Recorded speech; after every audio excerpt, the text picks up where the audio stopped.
And then there were 8. We've worked down to 8 teams left in each classification. There's some mega matchups this week that we are looking forward to following, 1A through 7A. Again, we're down to the Elite 8. Should be another exciting week of high school baseball this weekend. Really, it begins tomorrow on Wednesday with several series getting started. And I have had some people ask me, why are they starting some series on Wednesday and Thursday? Well, the reason being is, we're in the Elite 8, and then next week we go to the Final 4, and then we're down to 2 in Oxford and Jacksonville. And some of those series, just like if you take, like on Monday, May the 13th, that's the first day of the AHSAA state finals. 3A and 5A get started that day. And then on Tuesday the 14th, 1A and 7A get started. So these teams are not, they're moving their series up because they're trying to start looking at, if you advance to the Final Four, you don't want to play your Final Four series on a Friday, Saturday, and then turn around and start your state championship series on a Monday. So that's the reason some of these series are being moved up. Just interject that in there, man. We're looking forward to this week. Again, this is around the state. We've busted over 20,000 audience members over the last 2 weeks across all of our platforms. That's YouTube, that's Twitter, that's Facebook. Man, we love bringing this information to you. Love those people jumping on, following along, posting comments and questions in the taskbar out to the side. I'm gonna look back on my week from last week. Austin, how are you, man? I'm great. I think I've trimmed the gap a little bit. Well, let's talk about that. And also, if you don't see already, we had some technical difficulties about 5 minutes before we came on. Had some interference with my Wi-Fi, so I had to move spots. So we're good now. That's why you don't see our PBR backdrop behind me. Last week in 1A, man, I was 7-1 after a 15-1 week the first week. I will say that I'm tied for third in 1A in the bracket challenge. In 2A, I was 5-3. Not a real good win. If one of us wins the bracket challenge, we're gonna seed to second. Yeah, person, right? Yeah. If one of us wins it, which we're both right in the middle of it, yeah, it would go to the first one after us. Absolutely. 5-3 last week in 2A. Not a real good week. I am still tied for second in the bracket challenge in 2A. In 3A, I was 7-1 last week. I'm tied for first in the 3A bracket challenge. In 4A, I'm also tied for first in the bracket challenge. Went 7-1 last week in 4A as well. 5A, not doing real good. I'm tied for sixth. I went 5-3 last week. In 6A, it's my worst classification. I'm tied for fifth in the bracket challenge. I went 6-2 last week. That's better than my week before. And in 7A, I'm tied for second. I went 6-2 last week. So if you go back from week 1, I was 84-12. Last week, I was 43-13. Mm-hmm. That puts me at 127-25 so far through 2 rounds. What about you, Austin? I don't know why, but just tracking the games last week, I thought I was doing, I don't know. Texting in our group, I thought I was going undefeated. But that, I guess we'll go class by class like you did. Class 1A, I was 5-3. 2A, I was 4-4. 3A, I was 6-2. 4A, I was 8-0. 5A, I was 6-2. 6A, I was 6-2. And then 7A, I was 7-1. So in round 1, I won a total of 81-15. I was 3 games back of you. And then in this round, I went 42-14. You actually gained. You actually added a game to your lead. I'm 123-29, and you are 127-25. That's correct. That's correct. Yeah. Look, you can see my wonderful wife in the mirror right there. You can see her in the mirror. You're good. You go right ahead. She'll make the podcast look better than either one of us will anyway. So, but man, we've had a 3-hour show. We've had a 3.5-hour show. No, 4.5. 4.5 and 3.5-hour show. We're going to try to get this thing rolling. Obviously, we don't have near the teams to cover. We've only got 4 games in each classification. And by the way, man, there are some huge matchups this week. But we'll go ahead and get started in 1A. And right off the get-go, I think we've got an intriguing matchup. It's one that I didn't make my pick until this morning. In 1A, you've got South Lamar. They will be hosting number 8 Sweetwater. South Lamar finished in the polls right outside our top 10 to finish up. Let's see. South Lamar has defeated McKenzie and Elba to get here. Sweetwater and South Lamar has swept both of those. Sweetwater swept Lochapoka in the first round and took 2 of 3 from Leroy last week. So, man, this is an interesting matchup. I look at their scores from last week. South Lamar beat Elba 15-3. They beat they beat Elba 7-4 in game 2. Sweetwater, as we mentioned, they were pushed to 3 games by a quality Leroy team. They won the first game 8-7, lost the second game 7-3, and then won the last game 7-6. This series is going to get started Friday at 4:00 with the if necessary game on Saturday at 1:00. As I mentioned, man, I went back and forth here because Sweetwater is just a notorious 1A power. I've had another good season. Obviously, getting to the Elite 8 speaks volumes. South Lamar as well has had a very good season. I said they finished right outside our top 10, the final poll. They could very well have been ranked. Man, I'm going to go with the home team this week. And if you look at historically, this could be a little bit of a upset, maybe. I don't know. I'm going to go with South Lamar at home. I think that home field has a lot to do with it. I also look at South Lamar, and as I told you, they've swept through both rounds. I think they're playing their best baseball now. So give me South Lamar in our first 1A matchup.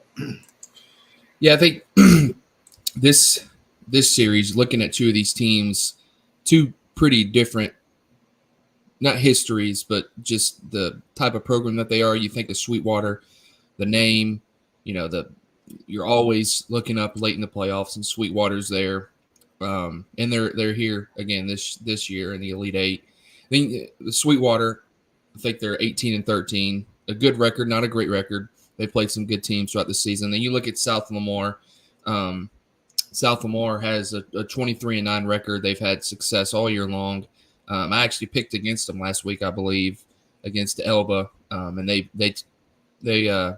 didn't pretty much dominated Elba last week, putting up a bunch of runs and pitching it well enough. So I'm going to go with the home team as well. I'm going to go South Lamar at home. It's, picking against Sweetwater and late in the playoffs is never a good recipe for success, but that's what we're both doing. But just that, especially the home field advantage, you get down to these matchups in the playoffs where the margin of how good this team is, how good that team is, the margin of how good you can separate a team is so small now that you're down to the Elite 8 and you get to the Final 4. Having a home field advantage, being able to play at home somewhere that you're comfortable, somewhere you've been playing your whole season at, that definitely pays dividends in the end. I'm going to go with South Lamar, just like you. Yeah, and I'm sure we've probably added some bulletin board material for Sweetwater, the Bulldogs, and neither one of us will be surprised. I mean, listen, you get to the Elite 8, 1A through 7A, there's not a bad team left. I mean, that's just and any, we could go 0-4 in 1A and 0-4 in 2A. That's how close these teams are, all these teams that we're talking about. So we both go South Lamar there. They're at home. Our next matchup, you've got number 3 Brantley. Number 3 Brantley, they will be on the road. Let me pull this up. I'm sorry. Brantley is on the road. They finished the season ranked number 3 in our final poll. They'll be on the road at number 2 Florala. And, man, I'm going to tell you this. We talked last week about the Florala-Milry series.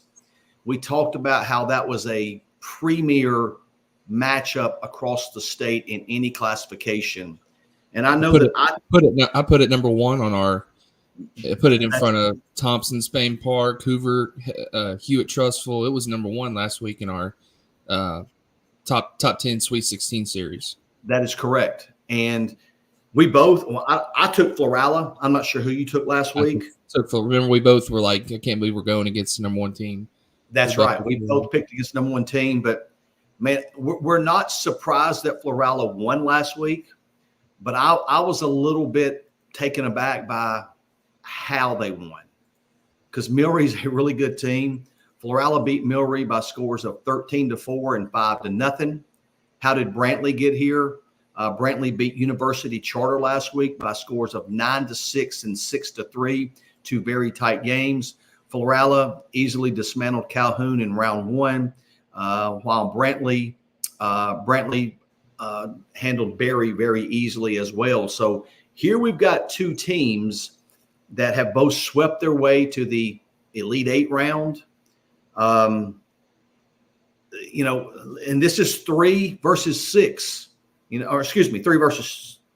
is 3 versus 6, I believe, unless I've got it wrong here. These are two of the top teams in 1A and two teams that we've pegged from the very beginning that could win this whole thing. I'm sorry, Florala's number 3. I apologize. Okay. Florala's number 3, Brantley's number 6. That's where I had that wrong. Brantley is 6 and Florala is number 3. Man, I'm going Florala. They've been a juggernaut all year long, as has Brantley. Florala goes on the road last week, Milry, and handles them. That really, really impressed me. Florala's got one loss on the year, and it was an out-of-state team. We had pegged that second round matchup between Florala and Milry, as we've already discussed, but it gets no easier for Florala as they welcome Brantley in. But I'm going to go Florala. You've talked about those guys that last week, those two arms, the brothers, Kenneth Jackson.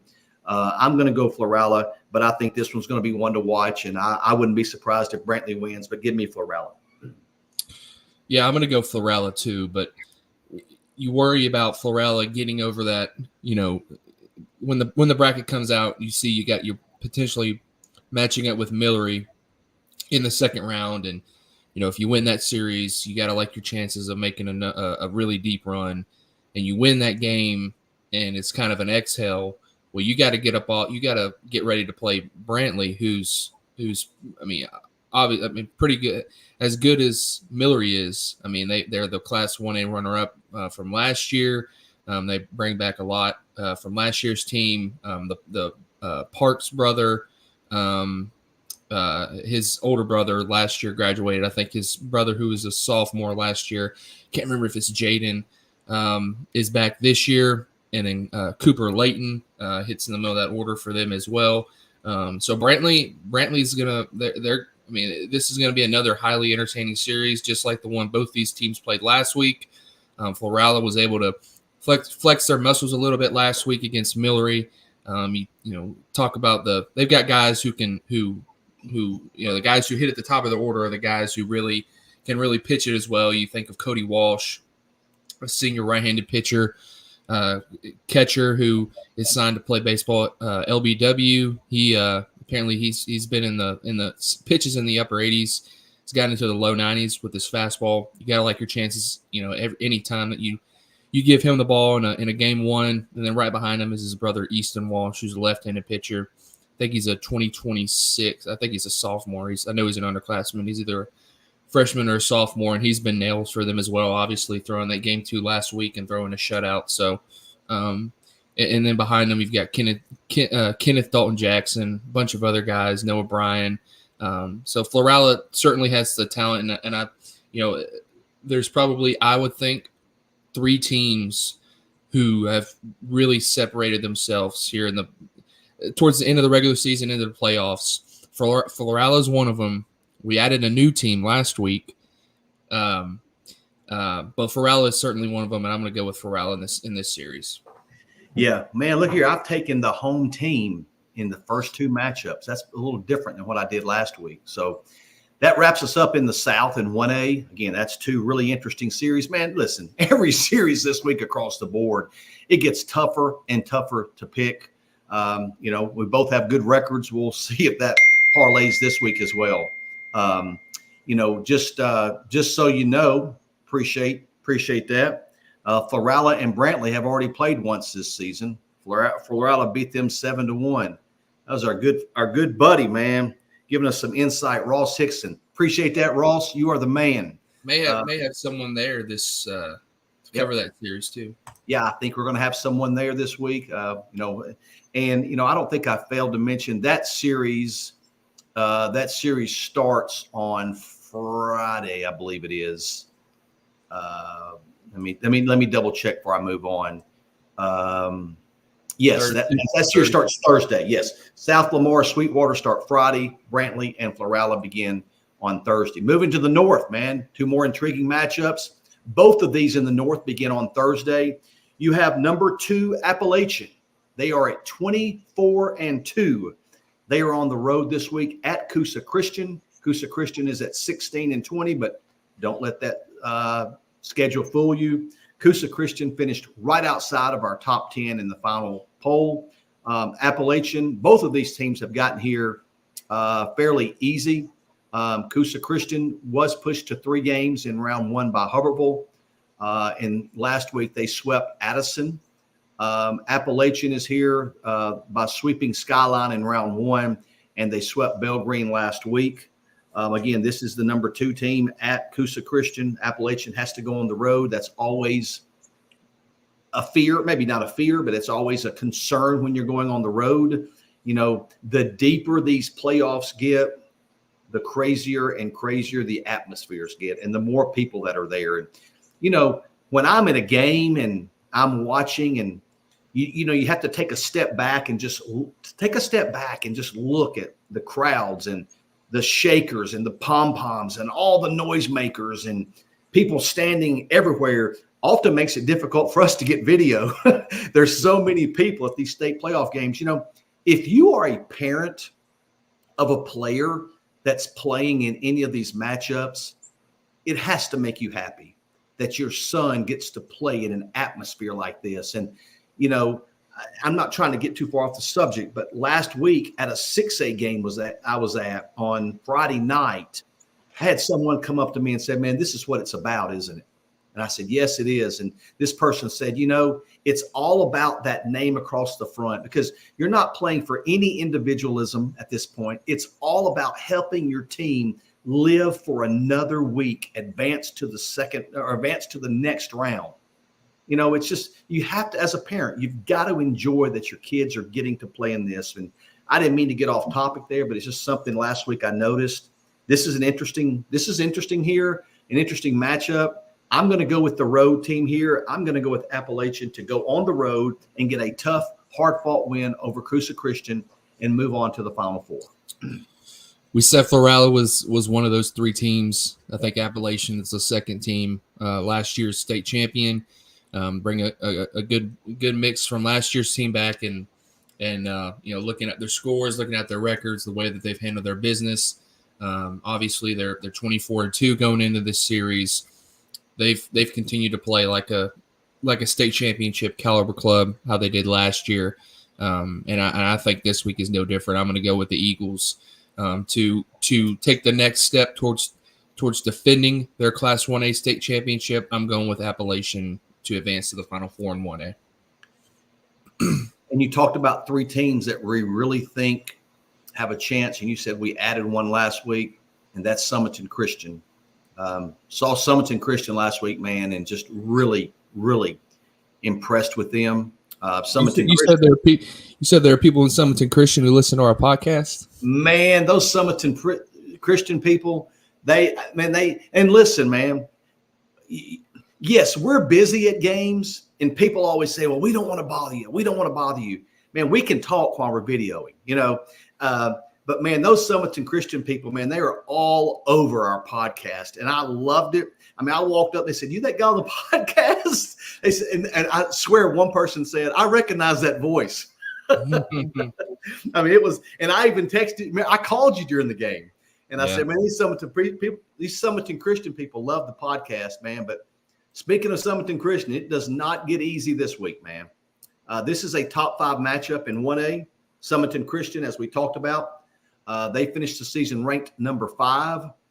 They swept Shoals Christian in round 1 and then swept Athens Bible last week. They are on the road again, and they are at Hackleburg. Hackleburg finished ranked 4 in our 1A poll. They come in with a record of 24-7. So you've got number 4 hosting number 5. Man, this is a state championship type caliber series. As we mentioned previously, this one will get started on Thursday at 4:30. It is at Hackleburg. And man, this is another. There were about 8 picks here that I didn't make until this morning as I was getting prepared for this. Man, this is an interesting one. I only saw. We need to get somebody to keep a tab running. We need to set an over/under for how many times you say it's an interesting or an intriguing matchup. I know. I'll try to refrain from saying that all the time. But man, you look at Hackleburg; they're led on the mound by Aiden Beard. Summerton Christian, Landon Shoemate. Man, let me tell you something. First time I had seen him last week, and that was impressive. Really lean build, 6'1", 155 pounds. Committed or signed with UAB. He's going to change his body over the next 3 or 4 years. He was 88, 89 last week. Well-shaped breaking ball. He's going to throw 93, 94 miles an hour one day. He'll end up talk to his dad. His dad's probably 6'3". Landon's going to be a big kid, and he's going to end up throwing really hard. Casey Dunn got a good one there at UAB. I think the projection and the ceiling there for him is just out of the roof. I think he's going to be really good.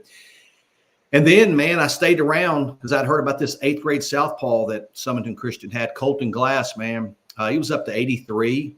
I mean, that and his breaking ball, if you see that video on Twitter, the first breaking ball he threw was wipe out, lights out. Man, this is an interesting series, to pick. Sorry, dadgummit. I'm sorry. I'll stop doing that. And I don't know which way to go, but I did make my decision. I can't make the people at Summerton Christian mad at me. Now, the Hackleburg people may reach out to me now as well. Your mom may reach out to you as well. The mom may reach out to me as well. But on the road in a low-scoring series, give me Summerton Christian. Yeah, give me Summerton Christian as well. And, you talk about we talked about Florala rolling out the Walsh brothers, and in 1A you have 2 or 3 arms who have the ability to go shut down an offensive lineup, and you've got a real chance to have a lot of success. And I don't know, completely whiffed and forgot about Landon Shoemate. I put him in our rankings, I think in our last update, and just forgot he went to Summerton Christian. And you talk about Landon Shoemate, you talk about the 8th grader Glass. They've also got Austin Hubbard. They've got guys who seem to be able to swing it in their order. They look to be a fairly complete team. I know, and you said leaving the game, talking with you, you said you think they have a pretty good chance to win it. And when you have those arms, and you have those arms, especially at the 1A level, man, it's hard to score runs against them. And for that reason, I'm going to go with Summerton Christian. Pitching should be a real strength for this matchup. I'm going with Summerton Christian. I've got to play devil's advocate because the Hackleburg people are probably saying, okay, you're talking about pitching. Do you know how many runs we've given up in 2 rounds? 0. Yes. Hackleburg has shut out their opponent in the first and second rounds. So chance to pick Hackleburg then. I've got to stay with Summerton Christian. I do. And listen here, man, this is I'm not going to say it, Austin. All right. I mean, runs are going to be hard to come by. I mean, I would be completely shocked if we get 8 to 6 scores. I think it's 3-1, 4-2. It's going to be get a guy on, bump him over in the 3rd inning, 4th inning. It's going to be playing for a run or 2 here or there. I mean, this is shaping up as a pitcher's duel. We talk about sometimes it's strength versus strength. Well, I think both of these teams have the same strength, and that's pitching. Every run will be hard to come by, but we both are going to side with Summerton Christian. Wouldn't be surprised if it's Hackleburg in the end. Before we turn the page to 2A, games 1 and 3 for Sweetwater against Leroy were walk-off wins. And I was following the game 3 Sweetwater and Leroy. I think Leroy was up 6-3 going to the last inning. Yep. And Sweetwater scored 4 runs to walk it off and win. So we pegged that series as a really good one, and it lived up to the billing. I'm gonna be honest with you. I flipped a game changer in the 7th, and I had already marked myself as a loss. I'd already marked myself on a loss on my paper, and then I had to go back and change it when they scored 4 in the 7th. That's right. Yep. So we will jump to 2A for more matchups. Again, they're the Summerton people. Oh, there's your friends. Yeah, there they are. Summerton Christian all the way. You know, Summerton is really good. Seen them twice this year. I agree with you.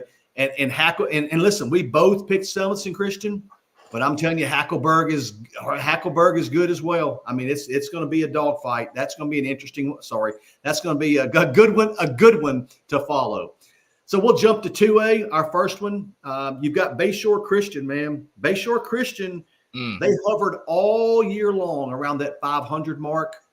So far, they come in with a record of 16-12. I believe they were 12-12 when this got started because they have swept their first 2 opponents. They swept Thorsby in round 1, 2-0. And this is a compliment to Bayshore Christian. And one of the more surprising, in my opinion, I can't speak for anyone else, but one of the more surprising scores that I saw last week was Bayshore Christian sweeping GW Long. Not even that. Yeah. Bayshore Christian sweeping GW Long at GW Long. All my Summerton people in the house, man. Look at them. They in the house. Yeah, I like it. Absolutely. So maybe we'll see those people again. And again, we don't pull for anyone. I hope all of you understand that. We go and like to cover and meet people, and baseball is a small world. But Bayshore Christian has swept both of their opponents. They come in with a record of 16-12. They are on the road at Pike Liberal Arts. They come in with a record of 27-5. They finished as the number 2 ranked team in our 2A poll. Bayshore Christian was right outside the top 10. Pike Liberal, they have swept JU Blackshear in round 1, and they swept Cottonwood last week in round 2. Last week, I picked against. Well, let me tell you this: the Bayshore people aren't going to be happy with me because I picked against them both times, and they've made me lose 2 games. Kudos to them. Man, we've pegged Pike Liberal as a team that can win it all in 2A all year long. They have to be one of the favorites in the South, possibly even in all of the state. Bayshore Christian is on the road at Pike Liberal. Great run for Bayshore Christian. Pike Lib is a deep, talented team. Again, they've been ranked top 3 or 4 or 5 all year. I've got to go with Pike Liberal this week. Again, but you look at Bayshore Christian, Jack Malone. We talked about Frank McConty. Those guys.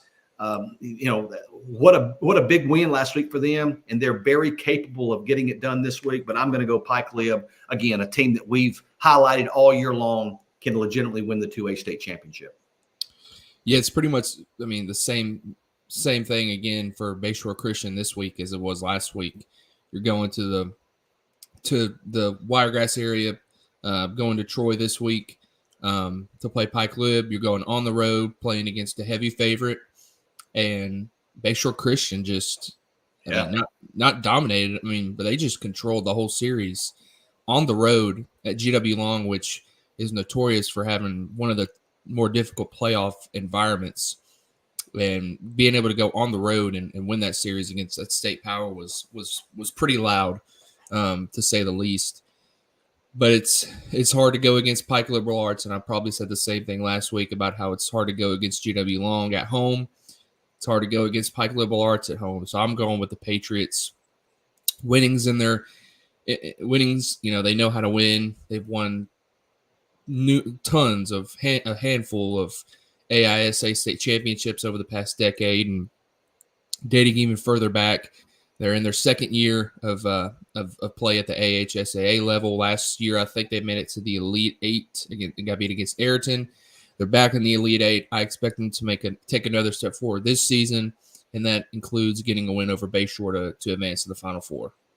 I failed to mention that series gets started on Thursday at 4:30 with the doubleheader, and then on Friday would be the if necessary game 3. So we're both going to go Pike Lib there. We think they're just really talented. Obviously, Bayshore Christian has, as you mentioned, they've already done this before. It's nothing new for them. They may go and shock us and prove us wrong again, and if they do, we'll be right here to tell them that we were wrong, like we were last week. So could be one to follow. Our next matchup. This one will also get started on Thursday at 4:30 with the if necessary game would be Friday at 5 o'clock. This is a top 10 matchup. You've got number 5, Ayrton. Ayrton comes in with a 24-8-1 record. They do have one tie on the year. How did Ayrton get here? Ayrton swept a quality Tuscaloosa Academy club on the road in round 1. And last week, I picked against Ayrton. Again, if we're wrong, we're going to tell you. Last week, I picked against Ayrton. You look who Ayrton has beat in round 1 and 2. They beat Tuscaloosa Academy on the road, all right? And then last week, they beat one of the hotter clubs in the state in Wicksburg. They won 2 out of 3. Again, they finished number 5. They are on the road at Reeltown this week. Reeltown has got here by sweeping St. Luke's Episcopal in round 1. Last week, they took 2 of 3 up to Washington County. They were forced to that game 3 where they were fortunate enough to win that. This Reeltown comes in with the 23-10 record. This is another one that I was torn on and didn't make my pick till this morning because I like those arms more than just Jamarcus at Reeltown, but like those arms at Reeltown. They are hosting this round, but we've talked about perennial powers. We've talked about people that know how to win deep in playoffs, and the Purple Cats, they're one of those that know how to win.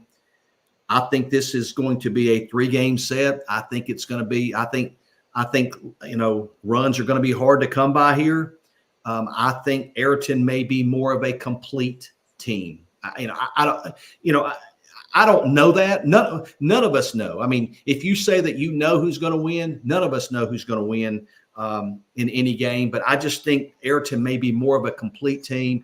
And because of that, I picked them to go on the road and get a win over Reeltown and advance to the Final Four.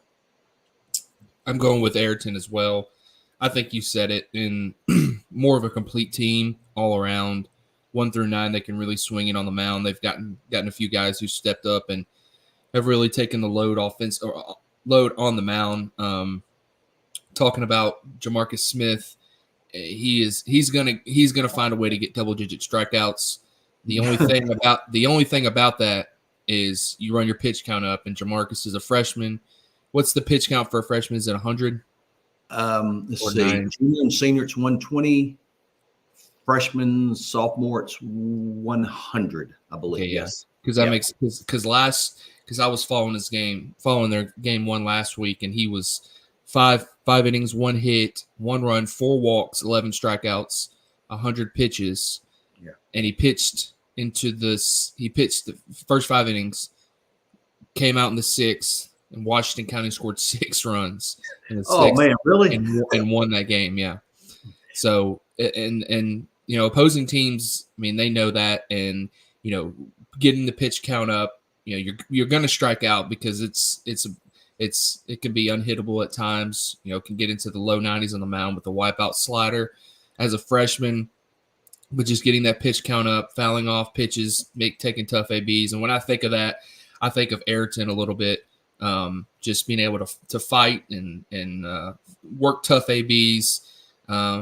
And I'm gonna go with the Purple Cats, not just because of that. Like I said, like we both said, I think they're more of a complete team, led by Caden Collier, Lawson Legier, some other guys as well. Avon Cook, Miles Murphy, I think, is their catcher. I want to say, or Dalton Murphy.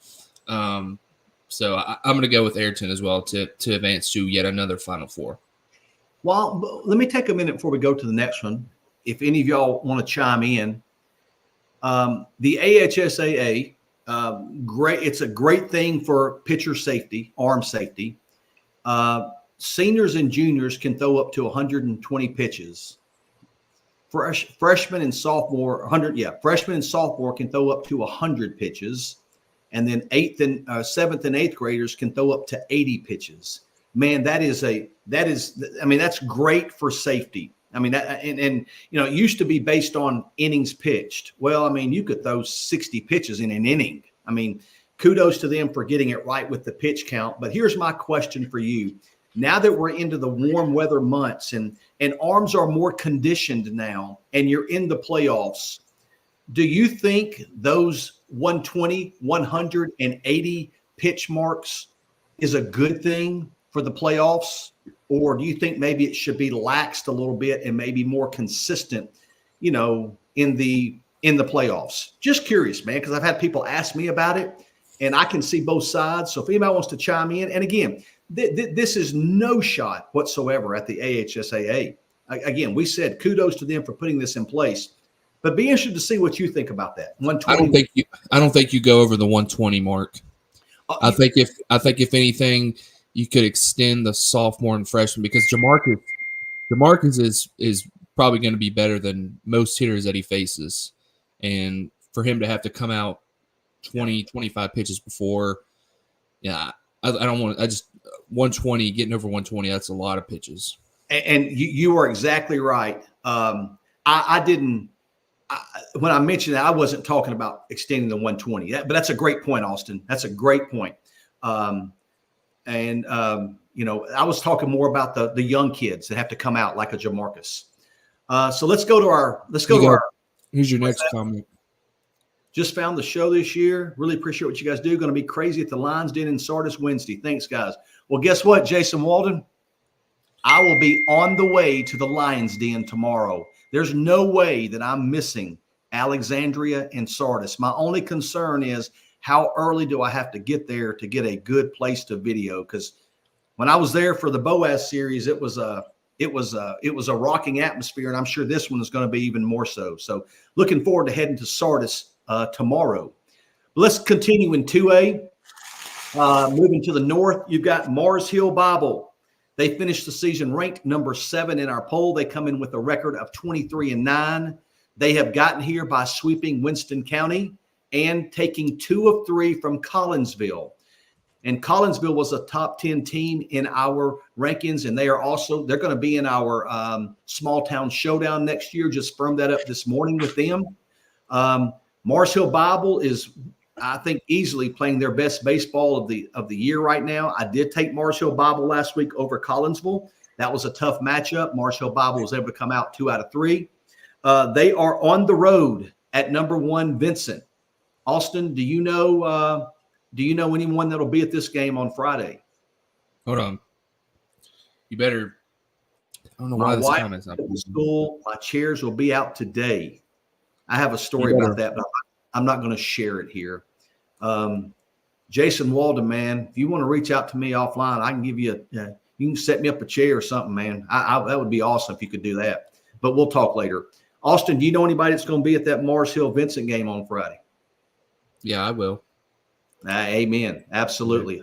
Austin plans on being there. He's going to take sort of like an eastern swoon of the state. That'll be his last stop on Friday as he's at Vincent. We'll be driving back and forth, passing Talladega. Passing the super speedway. That's right. Vincent finished number 1, and they stayed in the top 3 all year long. Vincent finished number 1. They stand at 28-4. As I said, this will get started on Friday at 4:30. Man, this is a matchup of heavyweights. There's no doubt about it. There's no other way around it. Number 7 Mars Hill at number 1 Vincent. I was at Vincent earlier this year. Neat little park there. I think it's hard to talk about this series without talking about the numbers from Aiden Poe. It's like, what, 225 and 7 over 2 years or more than that, like 225, 230 punch outs and like 7 walks in 2 years. I mean, that's crazy. Austin, I do want to give you a piece of advice. When Poe is on the mound, you better be quick with your fingers when you're videoing him because he's going to work quick between pitches, and that is fantastic. Man, this is a heavyweight matchup. As I said, Mars Hill defeated Collinsville last week, best 2 out of 3. We were split on that. Mars Hill was at home. This week they're on the road. You know who I picked to win it all in 2A, right? At the beginning of the year. Mars Hill Bible. What's that? Mars Hill Bible. Mars Hill Bible. That's right. I picked Mars Hill Bible to win the whole thing. So I'm going to go against my preseason pick. I've got to go with Vincent. So I'm going to win here either way, because if Mars Hill wins, I can say, well, my state championship pick preseason is still in it, or I can say I picked Vincent. So I may be taking the easy way out here, but again, not trying to make this a funny little segment here, but Vincent, the top of that order, can really swing it, as can Mars Hill. I'm going to side with Vincent because of the pitching. I know that Mars Hill, I was following their game last week against Collinsville, got late. Irby came in and was able to shut that game down for Mars Hill. This is another series I think runs are going to be hard to come by, but it's hard to not go with Vincent. Give me Vincent to move on to the Final Four.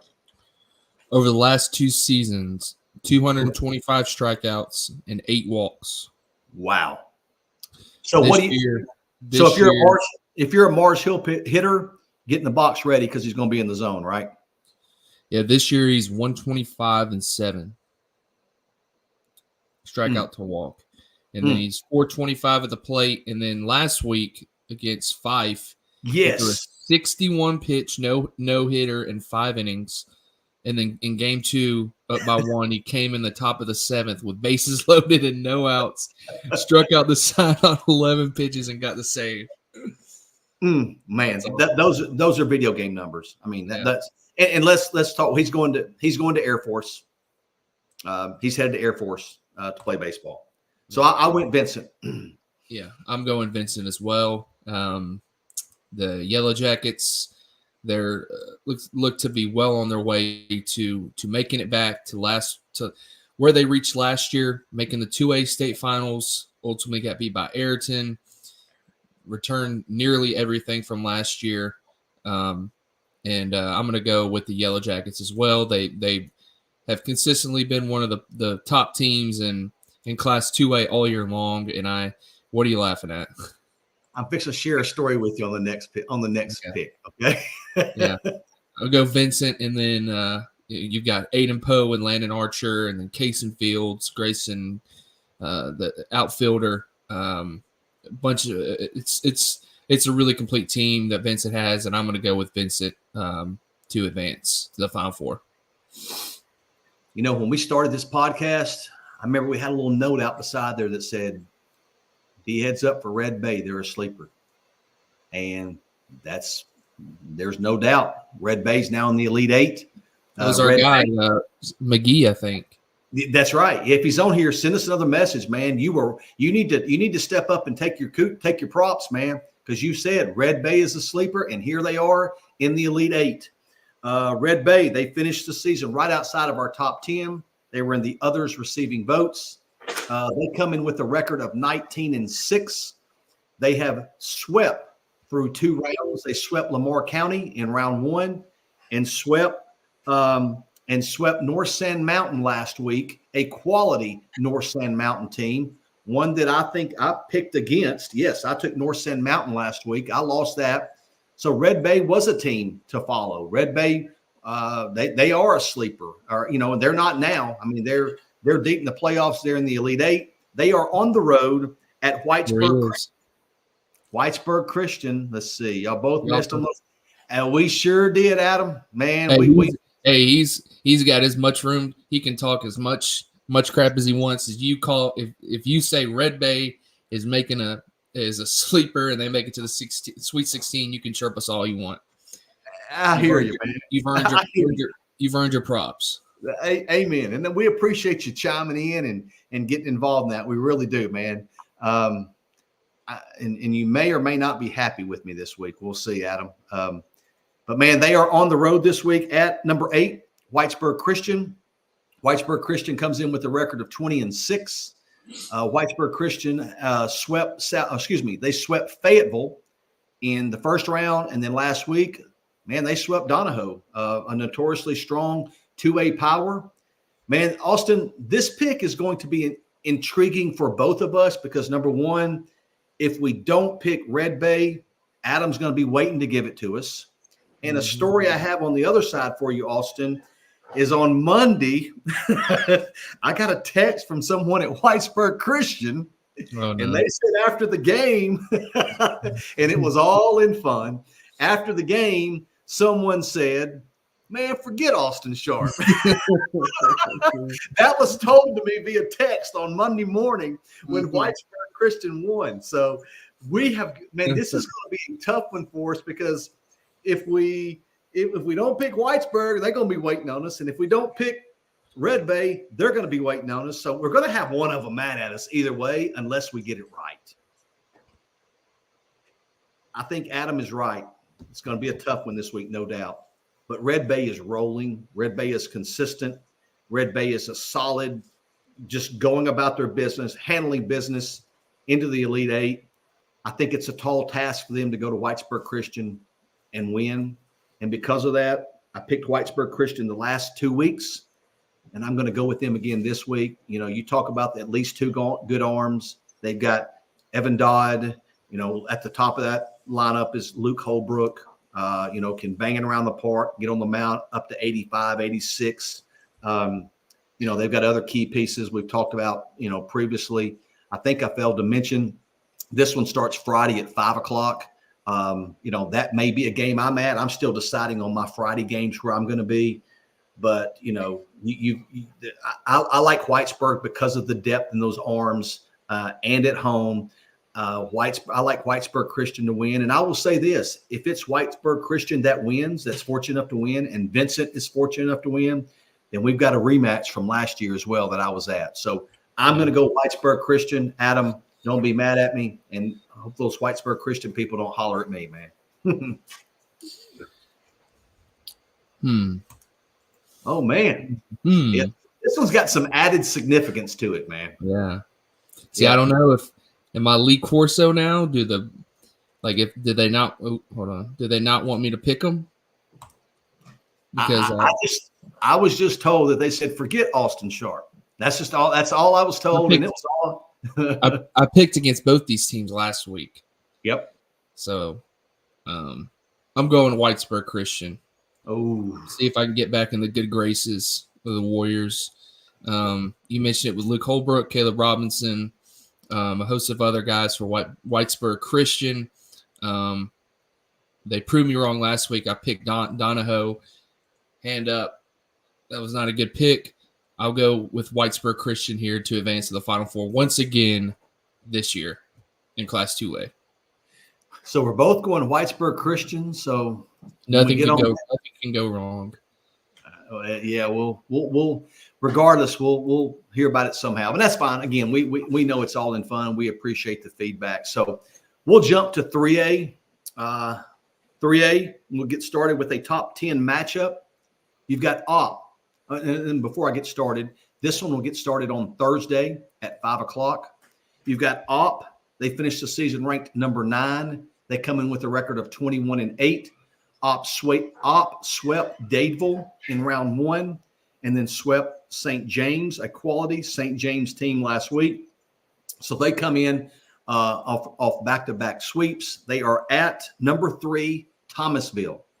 Thomasville, on the other hand, they swept Strawn in round 1, and then they swept Houston Academy last week, a young Houston Academy team that's going to be good in the next few years. They swept them last week. So you've got 2 teams coming in that have not lost in the playoffs. This is a difficult matchup to pick because I have pegged OP the last few weeks as a team to keep dibs on. After we talked about that rattlesnake rodeo that was in OP, we've talked about them several times and a team to keep eye on. And obviously they're 4-0 in the first 2 weeks. Again, they're on the road at Thomasville. Thomasville has been impressive all year. They've only lost 4 games. They've obviously 26-4. I think Thomasville gets it done here. I think they've their entire body of work this year has been solid. They haven't played like on a roller coaster, going have a lot of ups and downs. It's just been consistent. At home, we've talked about the significance of a home crowd. I'm going to go Thomasville here in a tightly contested series. Could very well go 3 games. So give me Thomasville to advance. I'm going with the Tigers as well. I'm going with Thomasville. 26-4. They've dominated. They've run the gauntlet all year long in Class 3A. I think, what are they, number 3 or 4 in our last 3A poll? Three. Yeah. And rightfully so. They've handled business. They beat a Houston Academy team last year that may not have had the same pieces from last year's state title team, but you can always count on Houston Academy having talent. They were able to defeat them, I think, on the road. Yeah, on the road at Houston Academy. Thomasville's got an senior arm, who I've been hearing about, who apparently has been into the low 90s. His name's Bo Bryant. Gotta like your chances when he's on the mound. I think he's a multi-sport prospect. They've got some other good athletes as well. I think it's too much Thomasville here in this matchup. But you look at Opp. I picked St. James last week. Opp proved me wrong. Swept them pretty easily. And we talked about those 2 arms that St. James had with Tabor Alford and Charlie Cutler. Both Tabor Alford is a mid-80s left-handed pitcher.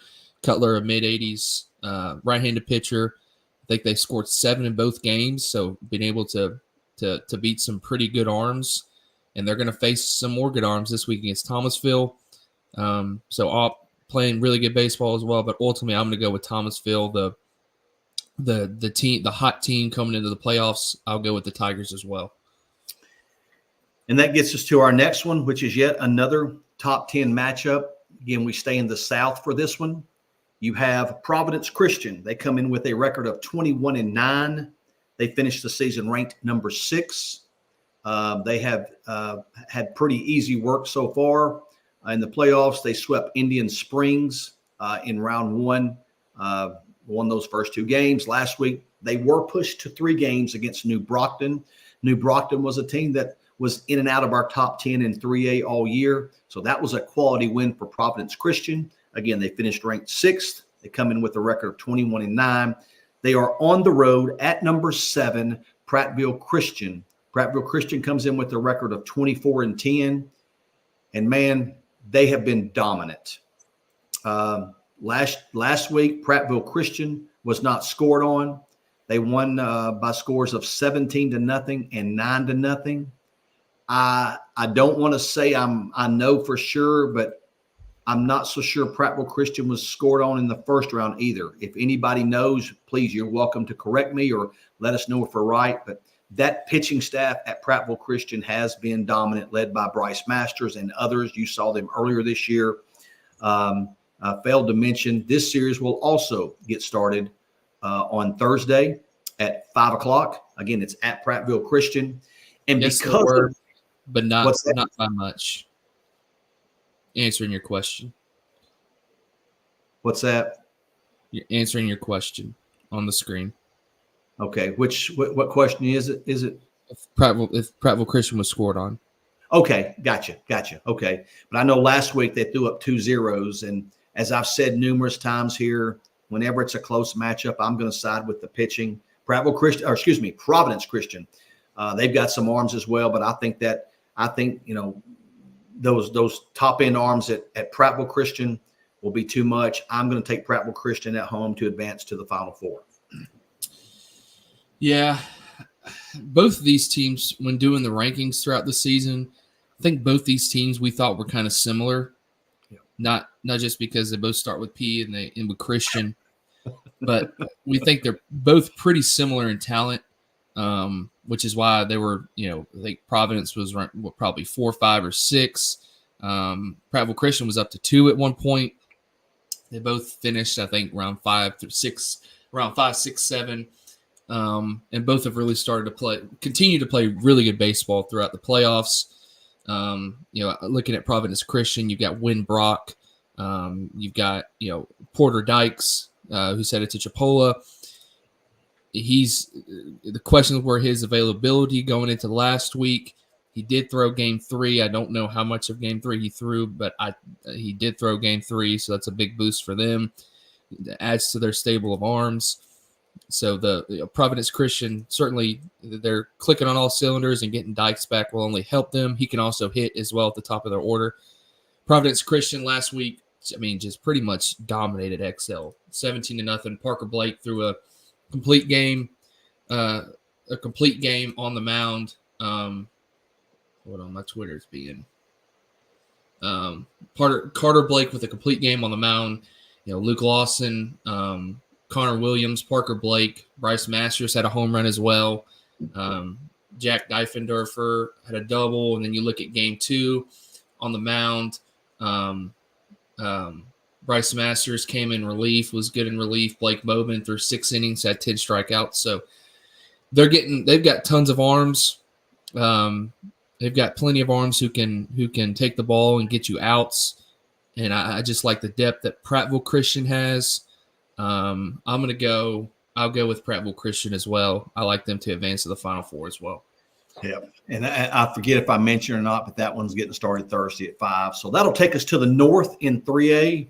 And our first matchup is a top 5 showdown as Lauderdale County, who have swept through the first 2 rounds. They enter with a record of 23-4. They finished the season ranked number 1 in our 3A poll.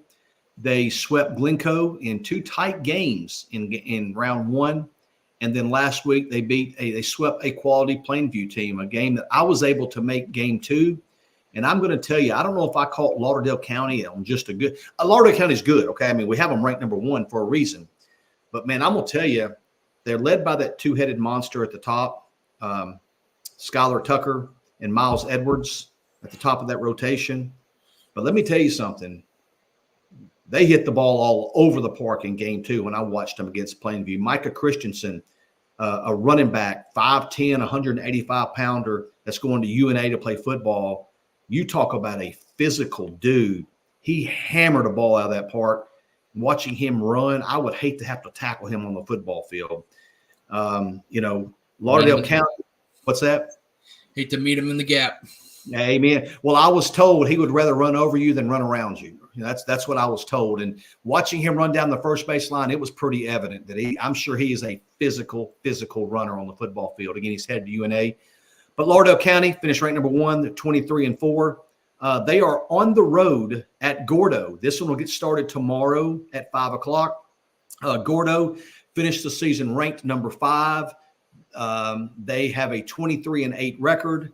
We have mentioned it numerous times about the athletic programs at Gordo, and that is truly one of the best game day experiences in high school baseball, man. It gets crazy at Gordo, and that's going to be something for Lauderdale County they're going to have to deal with. And I'm sure they'll be fine. But Gordo, much like Lauderdale County, has swept through their first 2 rounds as well. They swept Vinemont in round 1 and then swept Susan Moore last week. This is a matchup that is 2 legitimate state title contenders. There's no doubt about it. Gordo is always in it. Lauderdale County of recent has been a team that has the Lauderdale County is a team of late that has been that you can look and see that they're making deep run after deep run. But before I go to making my pick here, I've got to talk about the important things, man. Last week I'm at Lauderdale County, and the good people at Lauderdale County, headed by Coach Looney. All right, Coach Looney, I don't want to throw Coach Looney under the bus, but I got to. I had the video by their dugout last week because, again, we talk about these crazy crowds that are there, which is great. I had to be right by their dugout and video, and I never talk to a player. I don't do anything. I leave the dugout alone. Coach Looney said, "Hey, man, you need to go over and get you one of those smoked bologna sandwiches. I know y'all talk about eating on the podcast all the time." So I'm like, I don't know, man. I'm sure many people out there are probably going to make fun of me here, but I've never had a bologna sandwich in my life, And I was like, I'll be nice to Coach, but yeah, I'll go get me one. But I didn't get one. Well, the next half inning, he comes out of the dugout He slides me a smoked bologna sandwich from the dugout. He said, "Here, try that." And he said, "If you don't mention anything else about us, mention this smoked bologna sandwich." And let me tell you something. My first smoked bologna sandwich was for real. And I called it a fried bologna sandwich, but he told me, he said, "No, it's a smoked bologna sandwich." Give me Lauderdale County because of the smoked bologna sandwich. That's not why I'm going with Lauderdale County. Man, this is a 3-game. This is a 3-gamer. This is again, it's 1 versus 5. You're at a raucous atmosphere at Gordo. They bring it, the Green Wave. Again, serious about their athletics. Give me, I'm gonna go Lauderdale County, and I'm gonna go Lauderdale County because of that 1-2 punch on the mound. That's why I'm going with them. That's why I'm going to side with them. Wouldn't be surprised one bit if Gordo doesn't come away with the win. This is and we've already been reached out wanting to come to the series. This is going to be a great series. You speak to the tradition of Gordo, not just in baseball, but in all sports. Gordo is a powerhouse at the 3A level and all, especially in football and in baseball.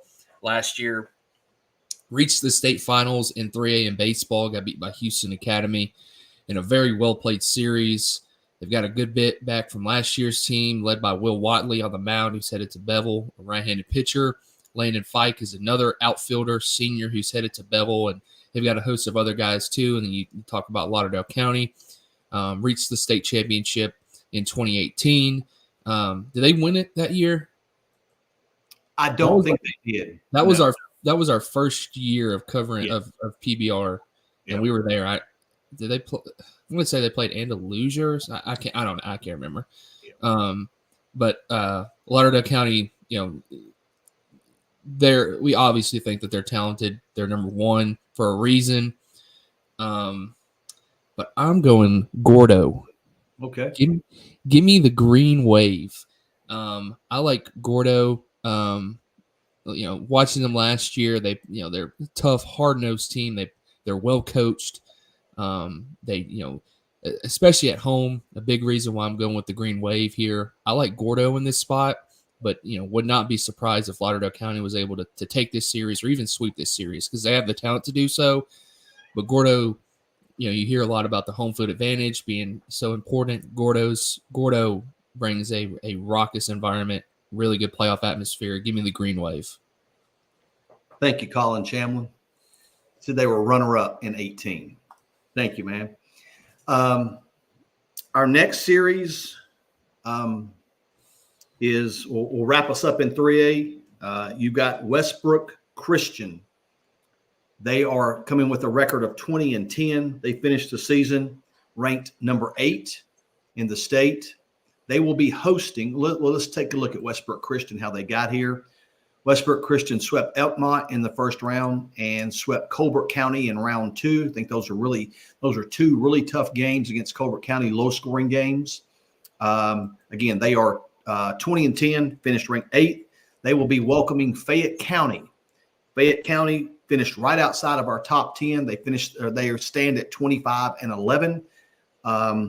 You know what? And I guess we can go ahead and say this is probably a team that we probably should have had ranked in the top 10. We talked about some of them. We talked about that Florala Milry game, about how we weren't surprised that Florala won it all. We were surprised at the way they won. Well, I'm telling you, Fayette County, the way they swept Piedmont last week, I think was one of the more, and I'm not using the word surprising, but it was one of the more eye-opening results that came across, man. I mean, if Piedmont, notorious for winning. I think we both I took Piedmont. I was wrong on you, Fayette County. I apologize. Fayette County, you look at what they've already done. In the first round, they go on the road and they beat number 2 Decatur Heritage. I mean, that caught our eye right off the get-go. And then last week they host Piedmont. I think Piedmont was number 4, and they sweep them. And neither of the games were really close, man. Fayette County, it doesn't get any more impressive than what we've seen so far. I talked to Coach Wendell last night at Westbrook Christian, and he told me, he said, man, we've got a tall task this week. And he's right. They do have a tall task, but they're every bit up for it. The Westbrook Christian, they're notorious for winning as well. This series begins tomorrow at 4:30, which I think that's one that you are headed to tomorrow, Austin. Am I correct? Yes, sir. Yeah, you are headed there tomorrow. Man, I'm going to go. I went back and forth on this one. I finally decided I'm going to ride the hot hand. I'm going to go with Fayette County. It's hard. Is it safe to say that they've been as impressive as anyone the first 2 weeks in any classification across the state, Austin? Yeah, 100. No unranked team has beaten 2 top 5 teams. Yeah. They beat number 2 and beat number 4 back to back, man. I've just got to ride that. I've got to ride that momentum. I'm going to take Fayette County to go on the road and beat Westbrook. Be a good series. And again, one you're going to be at tomorrow. Yeah. Excited to make the drive up to Westbrook Christian, and then I'll be in the Oxford area for the next couple of days. But yeah, this matchup is certainly one that has our full attention. Fayette County has our full attention. You've alluded to their run that they've made. And the teams continue to get better this week with a really good Westbrook Christian team. Westbrook Christian team that's beaten Alexandria, team that we have number 1 in 5A. Beat them earlier in the season, led by Dylan Rainey, third base right-handed pitcher, junior prospect. Then you look at Fayette County. We've talked. They had been in and out of our top 10, kind of at that 9-10 spot. They would drop out, make their way back in, and then ultimately they were outside the top 10 to finish the season. But they finished as the runner-up to Gordo. They've got over 20 wins on their season. They are continuing to prove that they are one of the top teams this year in 3A. You look at Westbrook Christian as well, having a really good season. They're at home this week. I still haven't made my pick. I'm going to side. I've got to do something to make up the 5-game gap that I have behind you. I'm going to go with the home team. I'm going Westbrook Christian in a spot where I hope to get a game back.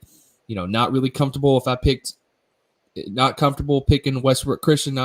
Wouldn't be comfortable if I picked Fayette County, but I'm going to go with the home team, Westbrook Christian, here in this matchup to close out 3A. And again, one you'll be at, so maybe those home fans will be nice to you there tomorrow. So no, that's going to be another series to follow. So that'll wrap us up in 3A. That'll take us to 4A, where we will get started our first matchup. This one will begin Thursday at 4:30. You've got Trinity Presbyterian. Trinity Presbyterian was ranked for a little bit during the season. They come in with a record of 25-11. They finished right outside of our top 10. Trinity Presbyterian they swept Montevallo convincingly in round 1, 2 games that weren't close. And then last week they defeated Northside. And I will be the first one to say it. I picked against Trinity last week. I went with Northside. That is a quality Northside team that Trinity beat last week, because the week before, Northside knocked out number 2 Bayside in 3 games. So that was a huge win for Trinity last week to run their record to 25-11. It does not get any easier for Trinity Presbyterian this week. Obviously, they were up for the task last week. I expect them to be up for the task this week as they travel to number 1, Bibb County. Bibb County comes in with a record of 30-3, and they've made quick work of the first 2 weeks. They swept T.R. Miller in round 1, swept Mumford in round 2, and again, they will be hosting Trinity Presbyterian. This is a matchup that if we pick against Trinity and we get it wrong, I'm sure we'll hear from our text will be blowing up. But I'm going Bibb County. And we've talked about it. I don't want to get too much. You do a lot of the talking about different players. Obviously, Matthew Cash, frontline arm, frontline hitter. I had a 5A coach that told me that Matthew Cash was the best hitter he's seen in a long time. Also doubles as that big arm, but you go to Trinity Presbyterian. Fleming Hall not throwing, but obviously can hit for them. Brady Rascal, recent Reed State commit. Those are guys that really make Trinity go on offense. But at home, give me the Choctaws to advance to the Final Four. Yeah, me too. I'm going Bibb County as well. You mentioned Matthew Cash going to Jacksonville State. Bodie Gideons hitting in the middle of that order as well, has for the past couple of years for the Choctaws. And then, Trinity Presbyterian, look, I mean, they finished outside the top 10, but they, you kind of expect the same thing every year for the Wildcats.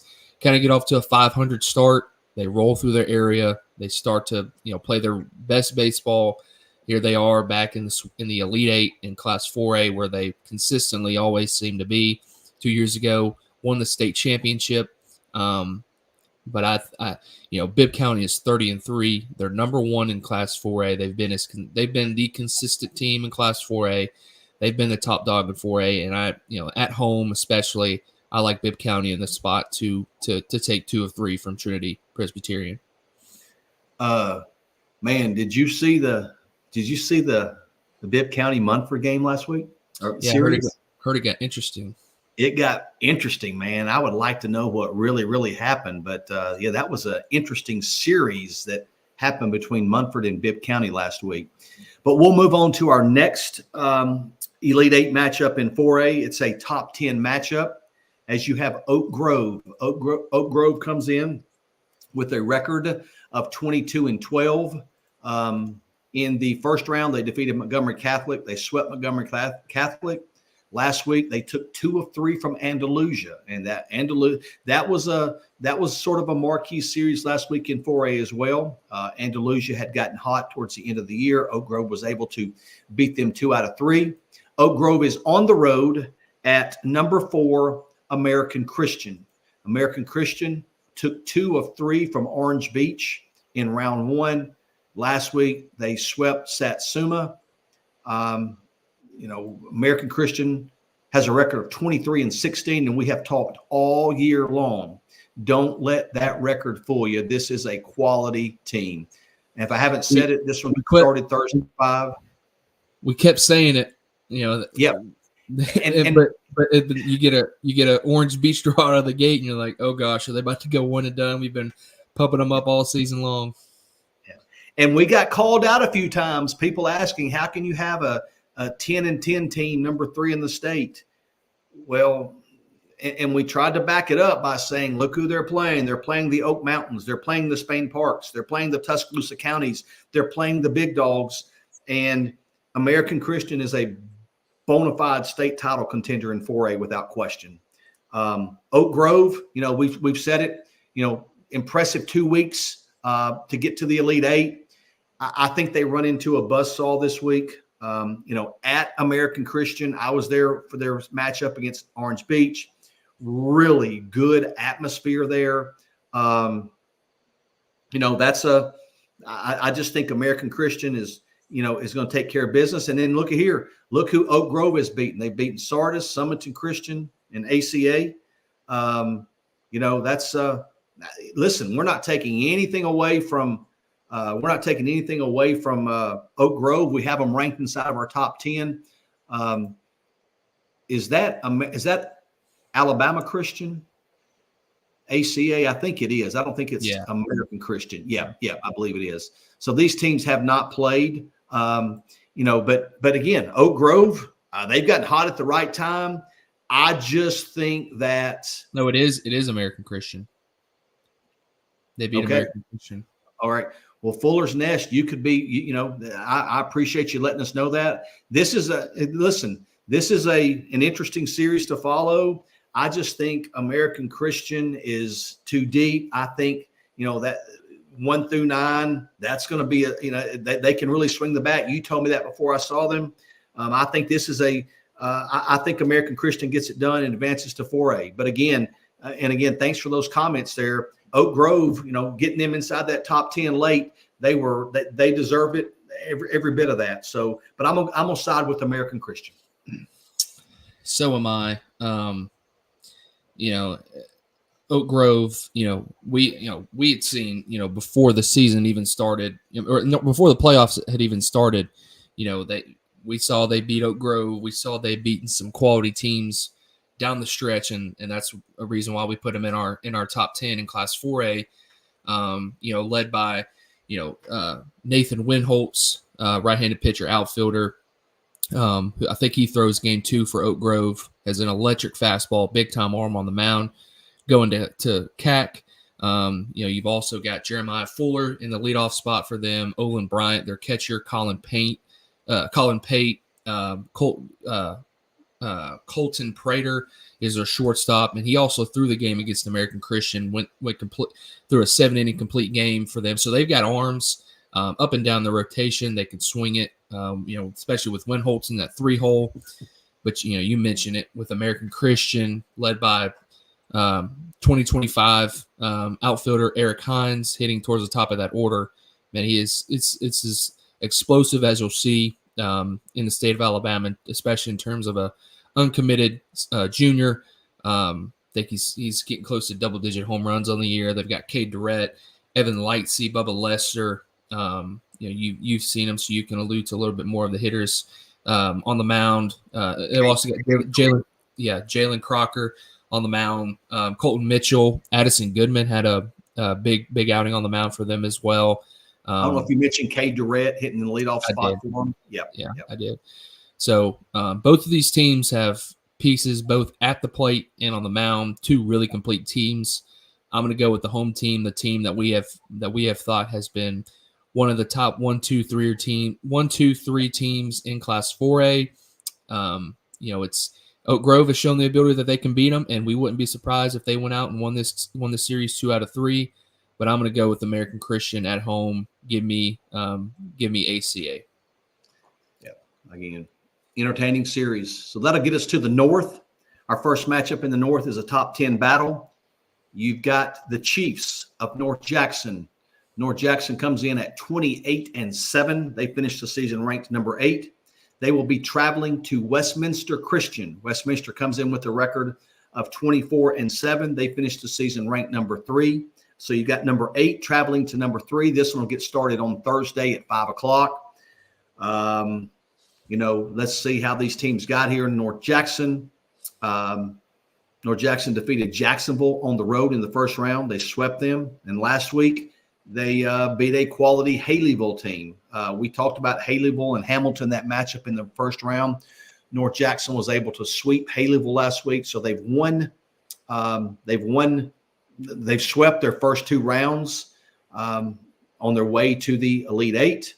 Westminster Christian, on the other hand, swept Cordova in round 1 and then swept Brooks last week in round 2. Now, I do have to say we both picked Westminster last week, but I also need to say that I said that Westminster would win in 3, and I was wrong there. Westminster swept Brooks. That was the first time I had seen Westminster all year.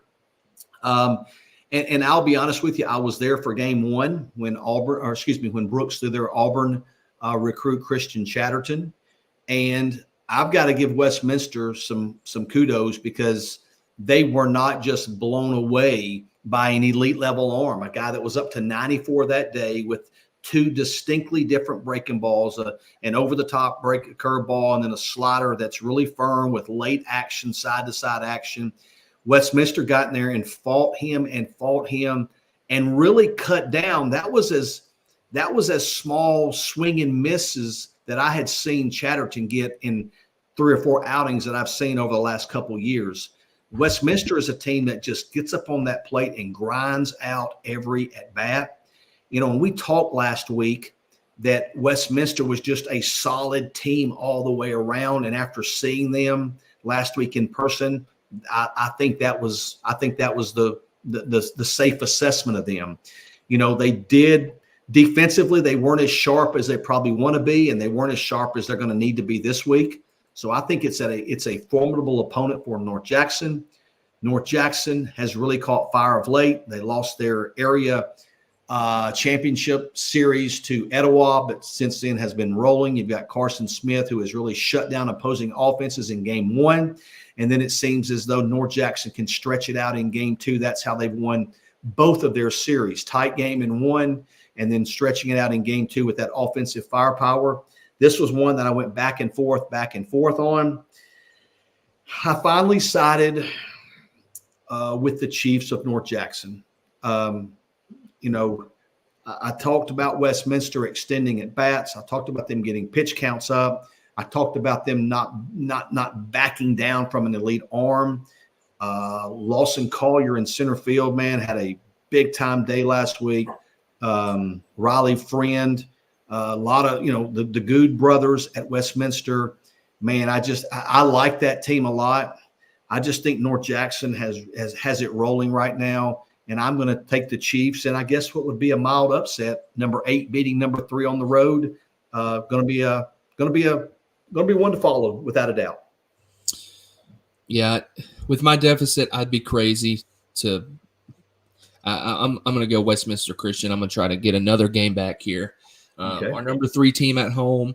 I've seen North Jackson. I haven't seen Westminster Christian, but certainly have followed them all season long. They've beaten tons of 7A teams, including Bob Jones. They played a lot of 7A teams. They've had success.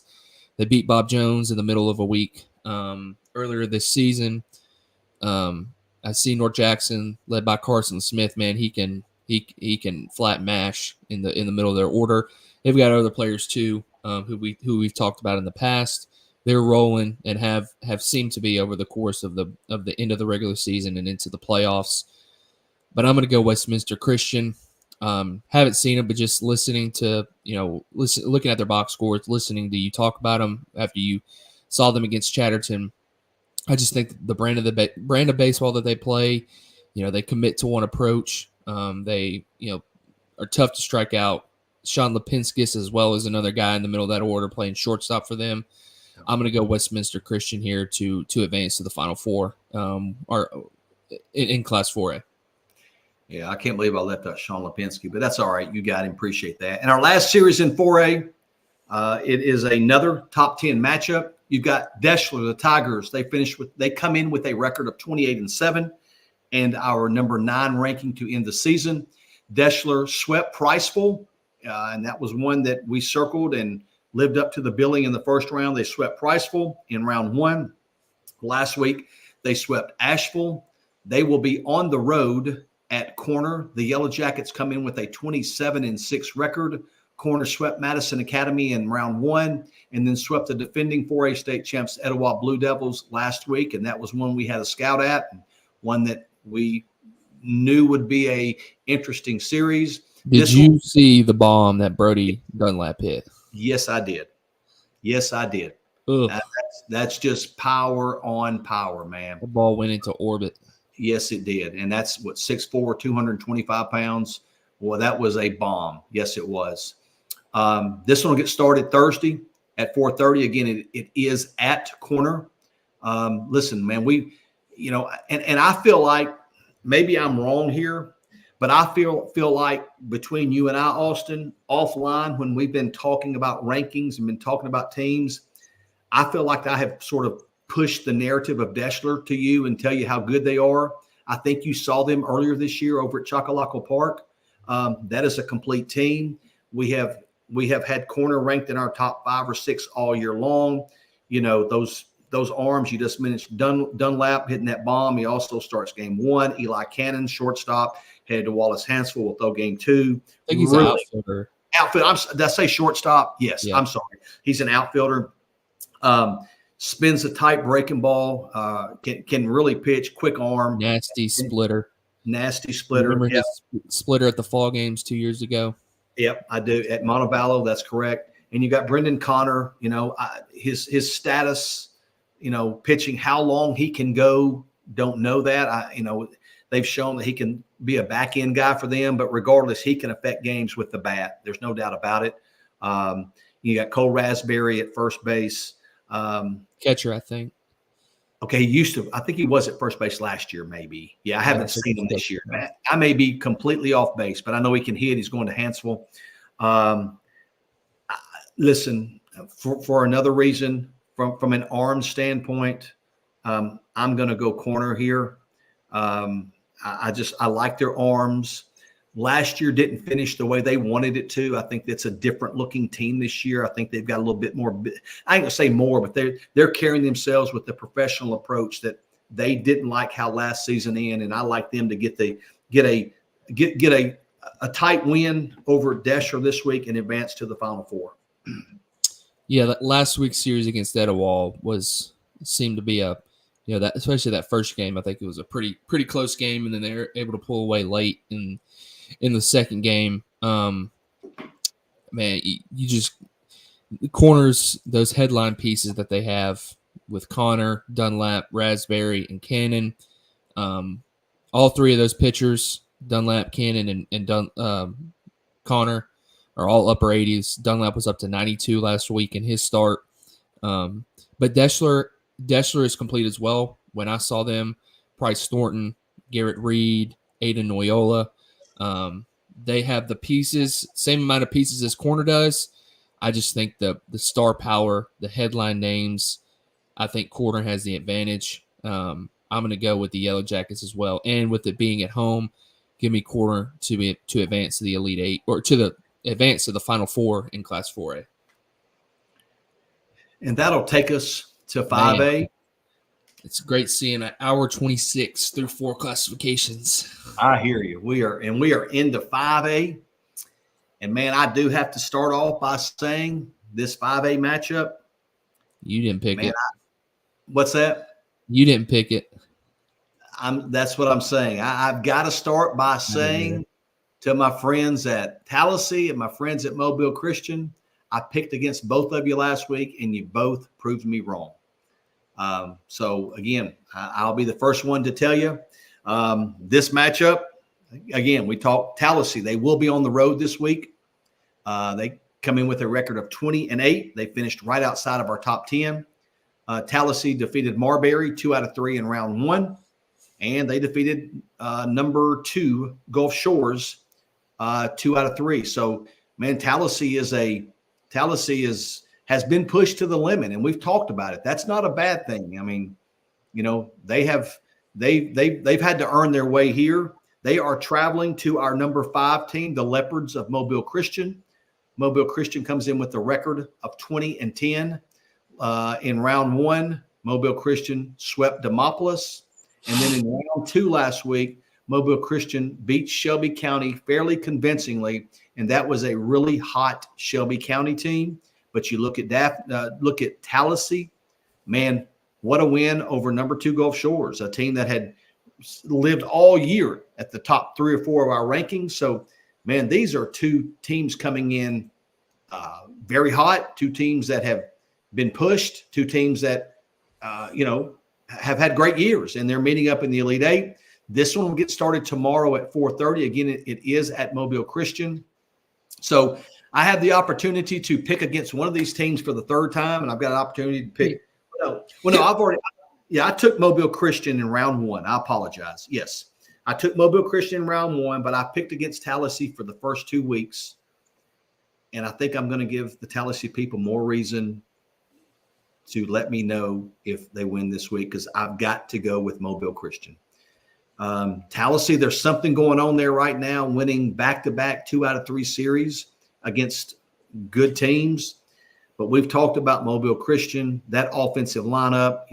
They've got some quality arms led by Walker Seaman at the top of that rotation. He gives them a quality arm. You've got McKinnon behind him. There's several other arms behind him, but what makes that Mobile Christian go? What makes that team go is the offensive lineup. Damian Gatson at the top. You've got Bryce Rivers. You've got Gavin Weinschenker. I did see where Noah Blackburn was back last week. And let me tell you something, man. We don't care who wins any of these games, but it is great to see Noah Blackburn back out there. You got P.J. Brown. You got Alex Bennett. We could go on and on. You'll probably add some more, but I just like the offensive firepower at Mobile Christian. I picked against them last week. They made me look. They made me pay for that, so I'm not going to do it again. Give me the Leopards this week. Before I get my pick, man, I got to give a shout out to the good people in Tallahassee, Alabama. I had never been to Tallahassee. I've driven through it multiple times. You pass the high school on the right once you go over the bridge. I thought the baseball fields were there. I got there. Game started at 5. I got to the high school at 4:40. I'm like, I don't see a baseball field. I'm like, oh gosh. So thankfully, I go look at Gulf Shore's Twitter, and they said it was at Southside Middle School, which is about 5 minutes down the road. So I was good. I didn't realize they'd won so many state championships in the late 90s. The Baines, Coach Baines. Ronnie Baines. Yep. And I got there, and they had a great student section, and they definitely affected the game. They were lined up down the fence. It was a great atmosphere, and we talk about those playoff atmospheres, and it's hard to find places to video. There's this one corner spot. Me being a big dude, I kind of had to wedge myself in there to stick my phone through the net. And my guy beside me, who I ended up talking for the whole night, him and his wife, they went and got me a chair. So I was set for the rest of the day, and got to talk with them, and it was great people in Tallahassee, and I was there for games 1 and 2. Tallahassee won the first game, Gulf Shores won the second game, and then Tallahassee was able to win. I think it was 6-4 in game 3. And man, part of the reason I wanted to go see Tallahassee was that freshman. We'd heard a lot of freshman catcher Brew Milner, talked about him last week, and man, rarely is it to go, you hear all about a freshman, and you have all these expectations to go see him. Rarely are your expectations exceeded. Brew Milner was pretty close to exceeding those expectations. He was, he hits in the 3-hole for them. He's there. He looks to be they're a big part of what they do offensively. They guys around him kind of get on base, for him. His job is to drive them in, and he stuck some balls in games 1 and 2, and then in game 3 he was 2 for 2 with 2 home runs, had 5 RBIs in their 6-4 win. So he led the charge offensively. On the mound, Brody Mason went with the complete game, and game 1 for Tallahassee was really good. You've also got Chase Chumley. Brody Wisner is their 2-hole hitter, had a pair of doubles in the first game. Cash Go, Thomas Lemon, a bunch of other guys for Tallahassee. Was really impressed with them. They're a tough, scrappy, hard-nosed team that not going to overpower you on the mound with high velocity, but they get outs and they get timely hits. But this week I'm going to have to go with Mobile Christian. Big series win last week against Shelby County. We talked about that series. I think too much offense for Mobile Christian. I think they pitch it enough just to limit the Tallahassee bats just a little bit. I'm going to go with the Leopards here to advance to the Final Four in our first matchup in Class 5A. That'll take us to our next matchup, and let it be known right now that for the next 2 matchups, I have yet to make my pick. For the next 2 matchups, I have not made my pick yet, so I'm going to try to talk myself into which way I'm going here. But our next matchup in the South features the defending 5A state champs, the Hopeville Bulldogs.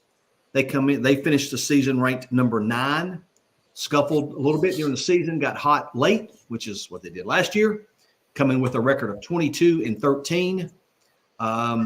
They swept Elmore County in round 1, an impressive sweep, and then won 2 of 3 last week against Hopeville.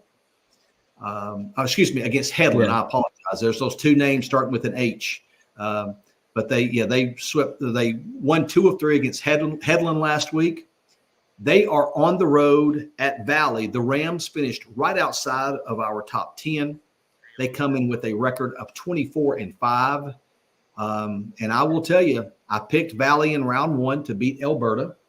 Last week, I did not pick Valley. They played a very athletic St. Paul's team, and they were able to win 2 of 3. Man, that was an impressive series win for Valley, because St. Paul's is one of those teams that we had pegged as a real title contender in 5A. And St. Paul's is going to be back. Make no mistake about it. They've got a lot of young talent, but Valley, that was an impressive win last week. Again, this one will be at Valley. Valley finished right outside our top 10. This one will start on Thursday at 4:30.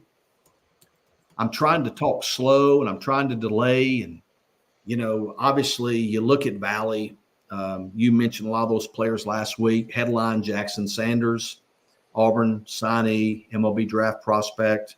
You look at Hopeful, they've got a guy that and I probably shouldn't say this on air, but I'm going to. Had a pro scout last week watching Carter Johnson ask me about Dre Barrett at Hopeful. And I told him he's a guy. Headed to Southern Miss, shortstop, right-handed arm, comes in, back in for those guys. Man, this one, I'm torn here because Valley 24-5, man. You got Jackson Sanders. You feel good about one game, and then you're able to win another one somehow, which they showed last week they could do, beating St. Paul's. But then you've got Hopeville with Barrett and company there with that notoriously strong playoff run, finishing a state championship last year. I'm fixing to make my pick. Got out my pink. Last week was yellow. This week is pink. I'm making my pick in what might be a surprise. I'm going with the Valley Rams. I'm going with Valley. And again, I'm not comfortable with it, and I wouldn't be comfortable if I took Hopeful. This is going to be interesting to follow. I think we both can say, and we'll both admit it, we probably we undervalued Valley throughout the season. Undervalued Valley. Yeah. Yeah, man. Valley, the Rams have, man, kudos to them, man. They played really good baseball all year long. They only had, 3-4 losses through the majority of the regular season. Had a bunch of wins, man. They were just on the cusp outside, and we talked about 5A, man. There were 15 to 18 teams outside the top 10 in 5A that had strong resumes where they could be ranked. Valley was one of those teams, and Valley is big win last week over St. Paul's. Won game 1, lost game 2, and then won game 3, 8-3. And then Holtville last week, man, they beat Headland for the third time in a row. Holtville, just one of those teams that the playoffs come around and they seem to always be able to turn it on and play really well down the stride. You mentioned Dre Barrett, you have Braxton Potts, Marcus Broderick, a host of other guys. Carson McCutcheon on the mound. They'll throw. I believe they've usually been throwing McCutcheon game 1, a left-handed pitcher, southpaw, can pitch a little bit, and then based on how they do in game 1, if they lose game 1 and they have a must-win, I think they'll start Dre on the mound. He's been 90-92, can shut as his playoff stats are pretty absurd on the mound. But if they win that game 1, I think they'll save him for game 3. So, and I think that's what they've been doing. But we'll see what they do this week, matching up against Jackson Sanders. So it could be a little bit different. But I'm going to go with the Bulldogs. I'm going to go with Holtville, the team that has always seemed to play their best, in the playoffs. They're on the road this week away from Smart Collier Field, which they played really well at. But I'm going to go with Holtville. Seems like kind of the same story as last year. Obviously won the 5A state championship. I'm going with Holtville here to win a well played series down in Valley, Alabama. Is the next matchup the premier matchup in the state? It's going to be number 1 in my article coming out tomorrow. And it starts tomorrow at 5:00 in the booming town of Sardis, Alabama. I will be headed that way. I will be there. I'm going to try to get there as early as possible. Man, this is one that when these brackets came out, we sort of looked at it, what could be. Not going to find a bigger series anywhere in the state. And especially, without a doubt, in 5A. In 5A, you've got number 1, Alexandria. They come in with a record of 26-8. Alexandria has swept Douglas and swept Lawrence County in the first 2 weeks of the playoffs. They will be traveling to the Lions of Sardis, who come in with a 21-11 record. They are the number 2 ranked team in 5A. Sardis has gotten here by sweeping Moody and sweeping a quality Madison Academy team last week, and they did so fairly convincingly. I was interested to watch that series because I thought Madison Academy was a team that could possibly give Sardis some difficulties, but it didn't turn out that way. Listen, man, we have talked both of these teams up all year long. You look at Alexandria. I mean, there are positional pieces all over the field, and I'm sort of going to stay away from that. You may touch on them, but we've talked about that frontline pitching staff at Alexandria, led by Southpaw senior Trip Patterson, headed to UNA, has just been completely, utterly dominant. He's another one, much like Aiden Poe at Vincent. When we're videoing, we better work quick because he's going to get the ball and he's going to work quick between pitches. He's going to attack the zone. I saw Tripp throw last year in that huge series at Arab, and he was just lights out. And he's been that way this year, especially his last 3 or 4 starts. He's obviously thrown very well. Then you have Andrew Allen, Arkansas State signee, right-hander that'll bump some 90s, maybe touch a 91 or here or there. Over-the-top breaking ball. Bray Good will give them a third quality option if there is a third game. But then you look at Sardis. You've got Blaze Gerhardt. Man, saw him, and he was just dominant against Boaz. You've got other pieces. I mean, positionally, Russell Wiggs, Trey Thornton, our boy in center field, who I said it like, Landon Carroll. Landon Carroll, leadoff hitter, love him, man. Can really defend out there, sets the table for that Sardis lineup. You got Carson Gillen, and I know there's some guys I'm leaving off. You'll probably mention some of them. I don't know that I've looked forward to a series as much as I'm looking forward to this one because it's going to be Alexandria is going to travel. They're going to bring a ton of people. The whole town of Sardis is going to be there. They're going to be backed up in their trucks behind left field and right field. It's going to be a raucous atmosphere. I'm actually going to stop and get food before I get there because the concession stand, you probably have to wait 30 minutes to get food there because there's going to be so many people. I don't know what I'm going to do still. Man, I'm going to go with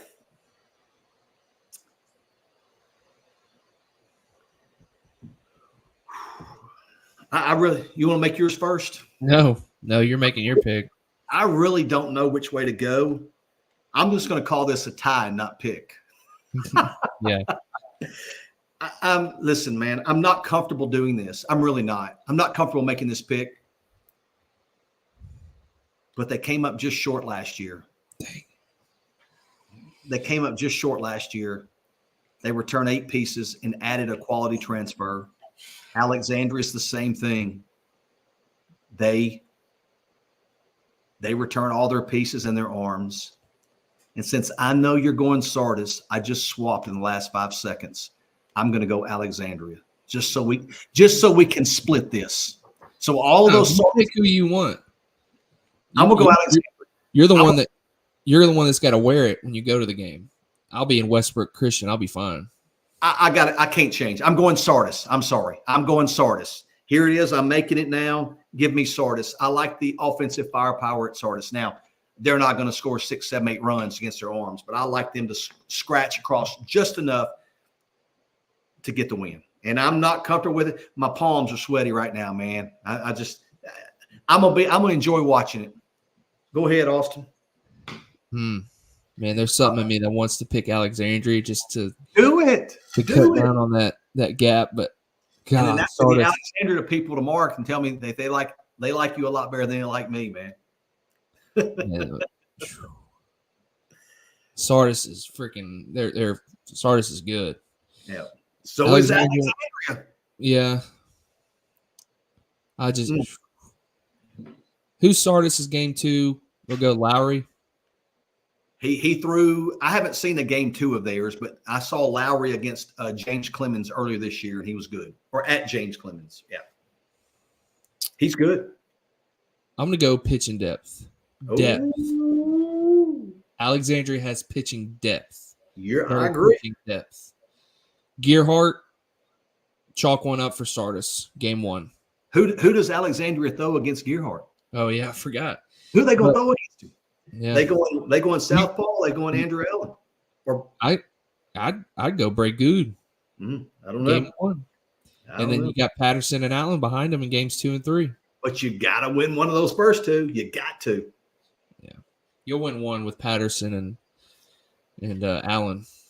I'm going to go Alexandria. I'll go pitching depth. Pitching wins championships. I'm going Alexandria. Let's move on. Okay. Good. But that series deserves extra. That's going to be – I can't wait to be there tomorrow.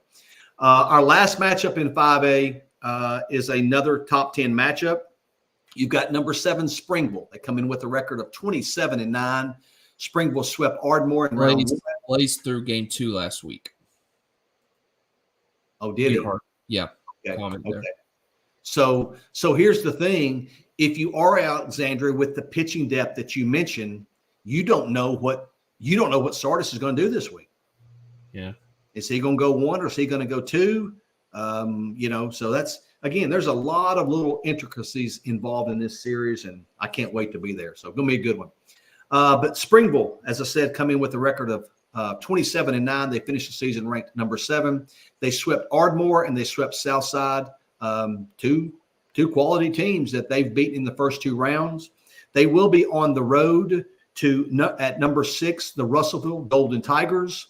Russellville comes in with a record of 27-10, and they have been hot the last half of the season. They were in our rankings. They fell out. Then they got back in, and they've been consistently in and week out. Again, they come in with a record of 27-10 after sweeping Pleasant Grove in round 1 and then winning 2 of 3 last week against a quality Leeds team on the road. This series will get started on Thursday at 5 o'clock. Man, I think this is a matchup of Springville Arms versus Russellville. Russellville is, Cummings at the top of that pitching rotation. You've got a lot of other pieces at Russellville. We've talked about this before. I do like those arms at Springville, but it's hard to win postseason baseball on the road, and it's even harder to win postseason baseball on the road in Russellville. I'm going to go Golden Tigers here, but again, this is number 6 versus number 7. This is a series that can legitimately go either way. And when it's so tightly contested, I think these are similar teams. They have both played challenging schedules. They've both played difficult opponents to hopefully get them ready for the playoffs. And kudos to both coaching staffs for scheduling those games. And, you're in the Elite Eight and you get to enjoy this. And hopefully you live another week, make it to the Final Four. Only one of them will. But I'm going to go, and I think 100% based on 2 evenly matched teams. Obviously, we're 6 and have them 6 and 7. That tells you how close we think of them. I'm going home field. Give me the Golden Tigers to make it to yet another Final Four in 5A. Yeah, I really haven't made my pick on this one. This game was at Springville. I feel a lot better to take Springville, but just at home, Russellville at home, I'm going to go with the Golden Tigers. You've seen Russellville, so you can talk a little bit more to their players, but obviously led by Brent Cummings. Springville, led by Carter Samuelson. They've also got guys like Ryan King, who's a sophomore, middle of the order hitter for them, plays shortstop. Came on to close behind Carter Samuelson last week. Cade Willis is another middle of the order hitter for them. Kevin Jones, Alex Holland, Jacob Connor. They've got a bunch of guys. Certainly, they can swing. Looking at box scores, they won 4-2 in game 1 last week, but their top 4 hitters were 0 for 16. But they, still found a way to win it against a tough Southside team. I'm going to go with Russellville here. I think they're one of those teams. We talked about it with, perennial powers in each classification. I think Russellville is, you're used to Russellville winning deep in the playoffs, and here's another another chance, especially at home. I'm going to go with Russellville here to advance to another 4A, another 5A Final Four. And speaking of some of those guys from Russellville, you mentioned, we talked about Grant Cummings. Braden Intrican is a young. I think he's an eighth grader playing for them. You've got Caden Johns, third baseman, right-handed pitcher, headed to Northwest Shoals. Daniel Askew, a quality uncommitted second baseman that really solidifies the middle of the field for them. Gunnar Sappington, he's an arm, plays the outfield for them as well. Brody Vandiver. Neelan Baker, Big Red. I don't know if he does it all the time, but when I saw him, the guy just mashes baseball. He's also a big-time Division I prospect offensive lineman. Trip Cleveland, ninth grader that really projects as an arm, will play some shortstop as well for them. So, there's a lot of, Russell has a lot of quality pieces there. This should be a fun series to follow. So that'll jump us to 6A. And in 6A, our first matchup in the South, you have Hillcrest of Tuscaloosa. Man, they finished the season ranked right outside of our top 10. They come in with a record of 26-10. Hillcrest Tuscaloosa has really impressed the first 2 weeks. They swept Faith Academy on the road. That was number 5 Faith Academy. And then last week they swept Pike Road. I mean, that is 2 really good teams that they have beaten and they have swept. Again, they come in with a record of 26-10. They are at Baldwin County. Baldwin County comes in with a record of 27-9. And much like Hillcrest Tuscaloosa, Baldwin County has beat 2 really good teams the first 2 rounds as well. They sort of sent shockwaves across the state in round 1 as they swept Helena on the road. Helena, I think, was number 4, right above Faith Academy in our final 6A rankings. And then last week, Baldwin County defeated Hueytown in 2 games. The first one was a really close game. The second one got out of hand for Hueytown. I think Baldwin County won like 16-0 or something like that. Listen here, man. I'm going to talk about these 2 teams real quick. We've said this before, and I hope you guys can understand that we're not just saying this, but we have mentioned numerous times Hillcrest in the playoffs, Hillcrest in the playoffs, Hillcrest in the playoffs. It is an every year thing. I mean, kudos to Coach Garner and what he does there. He gets his team ready. They buy in. They play a difficult schedule. Did you see their stat they put out this week? Yes, 10 straight years in Elite 8. 10 straight years. Was it Elite 8 or Sweet 16? Thought it was quarterfinals. Yeah. Yeah, so this is the quarterfinals. Listen to that. 10 straight years in the quarterfinals. I mean, that what an amazing stat. That's awesome. I mean, that goes back to years ago when Vestavia won like 9 out of 10 state championships when Coach Sammy Dunn was there. But man, they're going on the road to Baldwin County. And we saw Baldwin County in our South Alabama showdown. And we said, and I told Coach Higginbotham, I said, man, this is a completely different looking team. And they have just continued to evolve and they've continued to get better.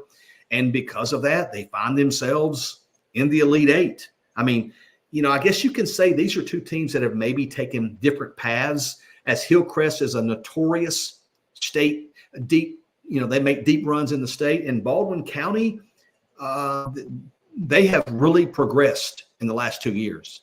Again, kudos to both coaching staffs. And you know what? We're probably both wrong because both these teams finished right outside of the top 10. This series will get started on Friday at 5 o'clock. Man, this is another one that is a hard one to pick. I don't know if you've shown this yet, Austin, but we got a message. Appreciate what you guys do. It's going to be a good one at Baldwin County this Friday. You are correct. It is going to be a good one. I've gone back and forth on this. I picked against Baldwin County in round 1. I did take them last week.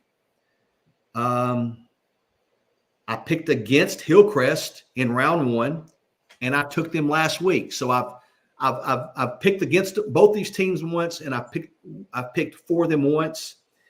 This is a tough one here. I think this is a coin flip. You like the home field advantage, if you're Baldwin County, but I'm going to go the other way. I'm going to go with Hillcrest because it's just hard to go against him in the playoffs. I mean, listen, Baldwin County they're as hot as anybody, but Hillcrest, Tuscaloosa, they just mind their own business and go about their ways, and they find themselves where they are now.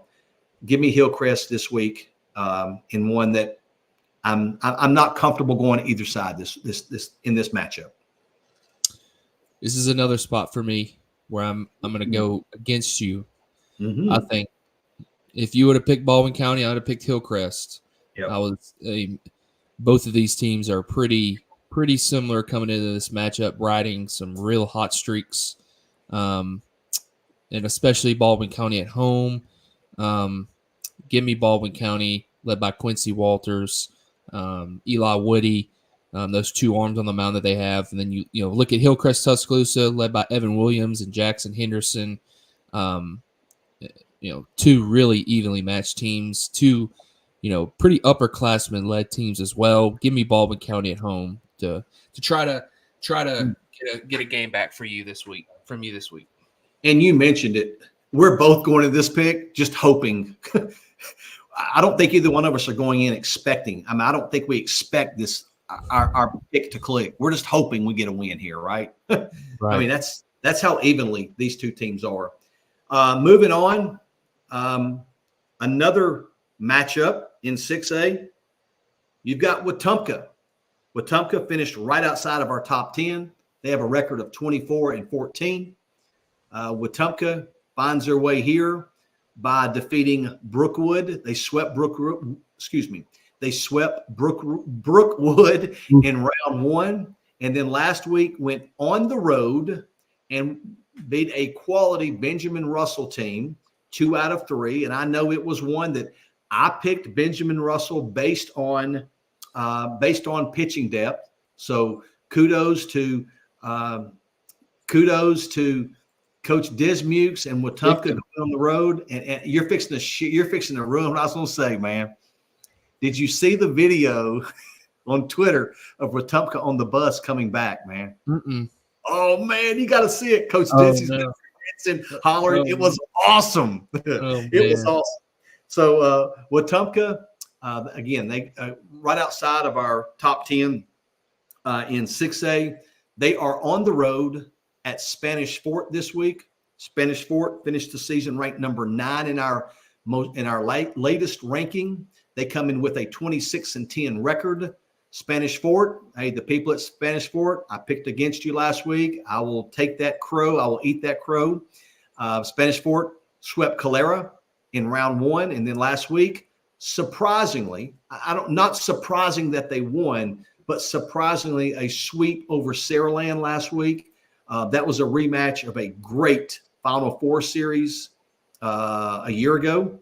And Spanish Fort was able to get the win again this year against Saraland. I think that was 2 low-scoring games as well, best I remember. 3-1 and 2-1. Yeah, 3-1 and 2-1. That's right. I mean, that's what playoff baseball is all about. This one will get started. Let me pull this up for a second. This one will get started on Friday at 5 o'clock. Wetumpka traveling to Spanish Fort. Listen, man, these are 2 good guys leading these programs. You got Coach Dismukes at Wetumpka, one of our favorite people to hang around. Helps us in the summer some. Coach Tommy Walker is back at Spanish Fort.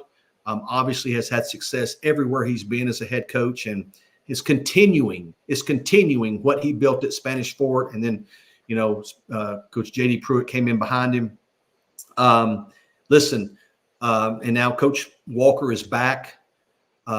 This is a matchup of 2 well-coached teams. This is a matchup that, and I'll be honest with you, we may have slept on Wetumpka a little bit. 3 teams from, what was that? I'm sorry. 3 teams from Elmore County in the quarterfinals. As an Elmore County native, you love to see it. Absolutely. Good baseball down there, man. Good baseball in Montgomery this year. Absolutely. Jay, I wish you guys would pick up the ASF playoffs too. Awesome job on what you're doing for the kids. G-Dogs, maybe it's something that we can do next year. Listen, man, we love doing this. when people see us, and listen, we have great jobs and we love our jobs, and every day we get to be involved in baseball, mostly at a high level. But,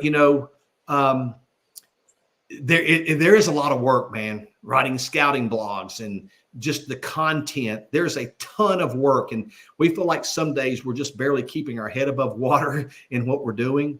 So, we appreciate that, G-Dogs, with the AISA mention. I know Austin has been to their state championship games in years past when he could make it. We appreciate that. We appreciate your support. So maybe that's something that we can, do a better job of, or even do a job of doing the AISA playoffs moving forward beginning next year. But back to our pick, man. Back to the pick. Coach Dizzy, don't be mad at me, man. But I've got to go with Spanish Fort here. It's a team that went on a magical run last year, got beat in the 6A finals by a loaded Oxford team last year, one that was the odds-on favorite to win it all year in 6A last year. I mean, they were loaded, and again, they're back again this year. We'll discuss Oxford in just a minute. Magical run last year. I've got to go Spanish Fort this week. It's Coach Dismukes. He may do more with less than anybody. I mean, well coached in the Elite Eight, but I've got to go Spanish Fort here, Austin. Yeah, Spanish Fort, man, at the Hill, they've had some great environments, and I'm sure this week is going to be another great environment too. Two really quality teams. No mistake. I mean, you make it to the Elite Eight, you've done something. You've beaten some really good teams. Spanish Fort beating Saraland and Calera. Wetumpka beating Brookwood and Benjamin Russell. I was following that Wetumpka Benjamin Russell game last week, and man, I think Wetumpka only had like 2 or 3 hits, scored 6 runs, and Benjamin Russell had like 13 hits. But Wetumpka was able to gut that one out, and it was 6-3 in the bottom of the 7th. Benjamin Russell hit a 2-run double with 2 outs to get it to 6-5 with the tying run on second base. And I think it was a strikeout or a ground out, but big win for Wetumpka and Coach Dismukes and the Indians. I'm going to go with the Toros here. Last year was a magical run. They've got a lot of those same players back from last year. Tons of playoff experience on that roster. Give me Spanish Fort as well. You got to find that video of Coach Diz, man. Got to. It's awesome. I love it. So that'll take us to the north. And this, so that it be known right now, this first one I have not made a pick on yet. This is a heavyweight title fight. You got this is number we're in 6A here. I had to find my spot. You've got the Spartans of Mountain Brook.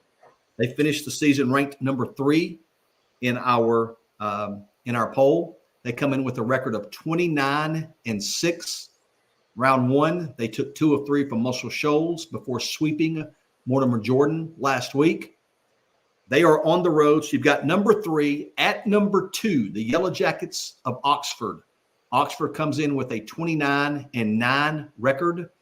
Oxford swept Parker in round 1 and swept Buckhorn last week in round 2, a game that I was able to be at. I was able to be at game 2. I said game 2. That was round 2. I was able to be there for the second game of that series as Oxford wrapped that up. Man, these two teams, this series will get started on Thursday at 5 o'clock, and Austin plans on being there as well. Man, these two teams are eerily similar. You look at them, you've got Mountain Brook. I just said they're ranked 3rd. You've got Oxford, they're ranked 2nd. Mountain Brook has 29 wins. Oxford has 29 wins. I mean, this is a battle that we could see coming, and it has come to fruition. It is going to happen this week. One thing here to mention is that Oxford is not playing at Chocolaco Park because that's being used for the Gulf South Conference tournament. This is at the Bud, I believe it's called. It's the on-campus facility at Oxford High School. It's where they used to play all of their games before Chocolaco was built years ago.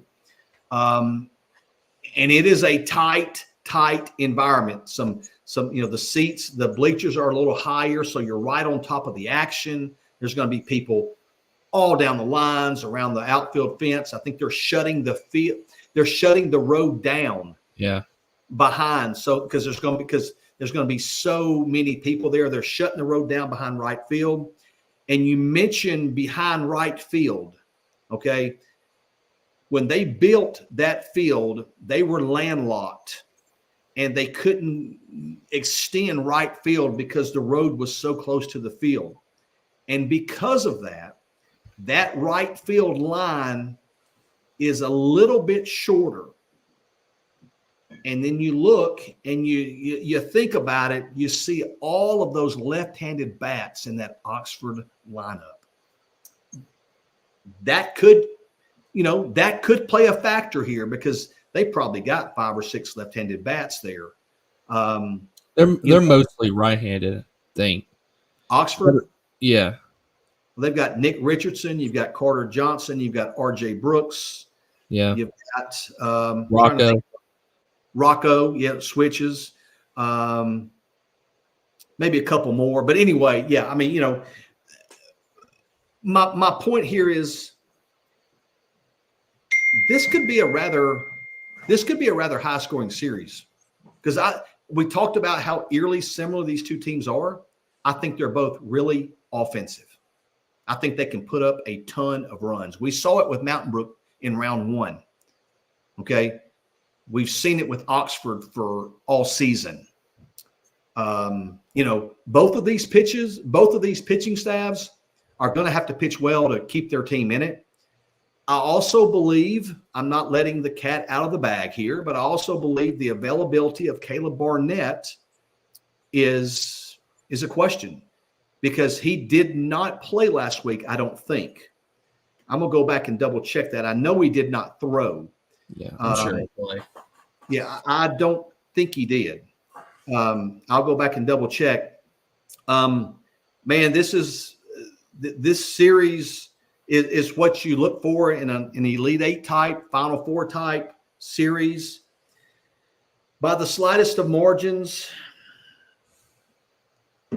I'm going Oxford. I'm going to go Yellow Jackets because they're at home. Again, we've talked about it with 2 evenly contested teams. A lot of times you go with the home team.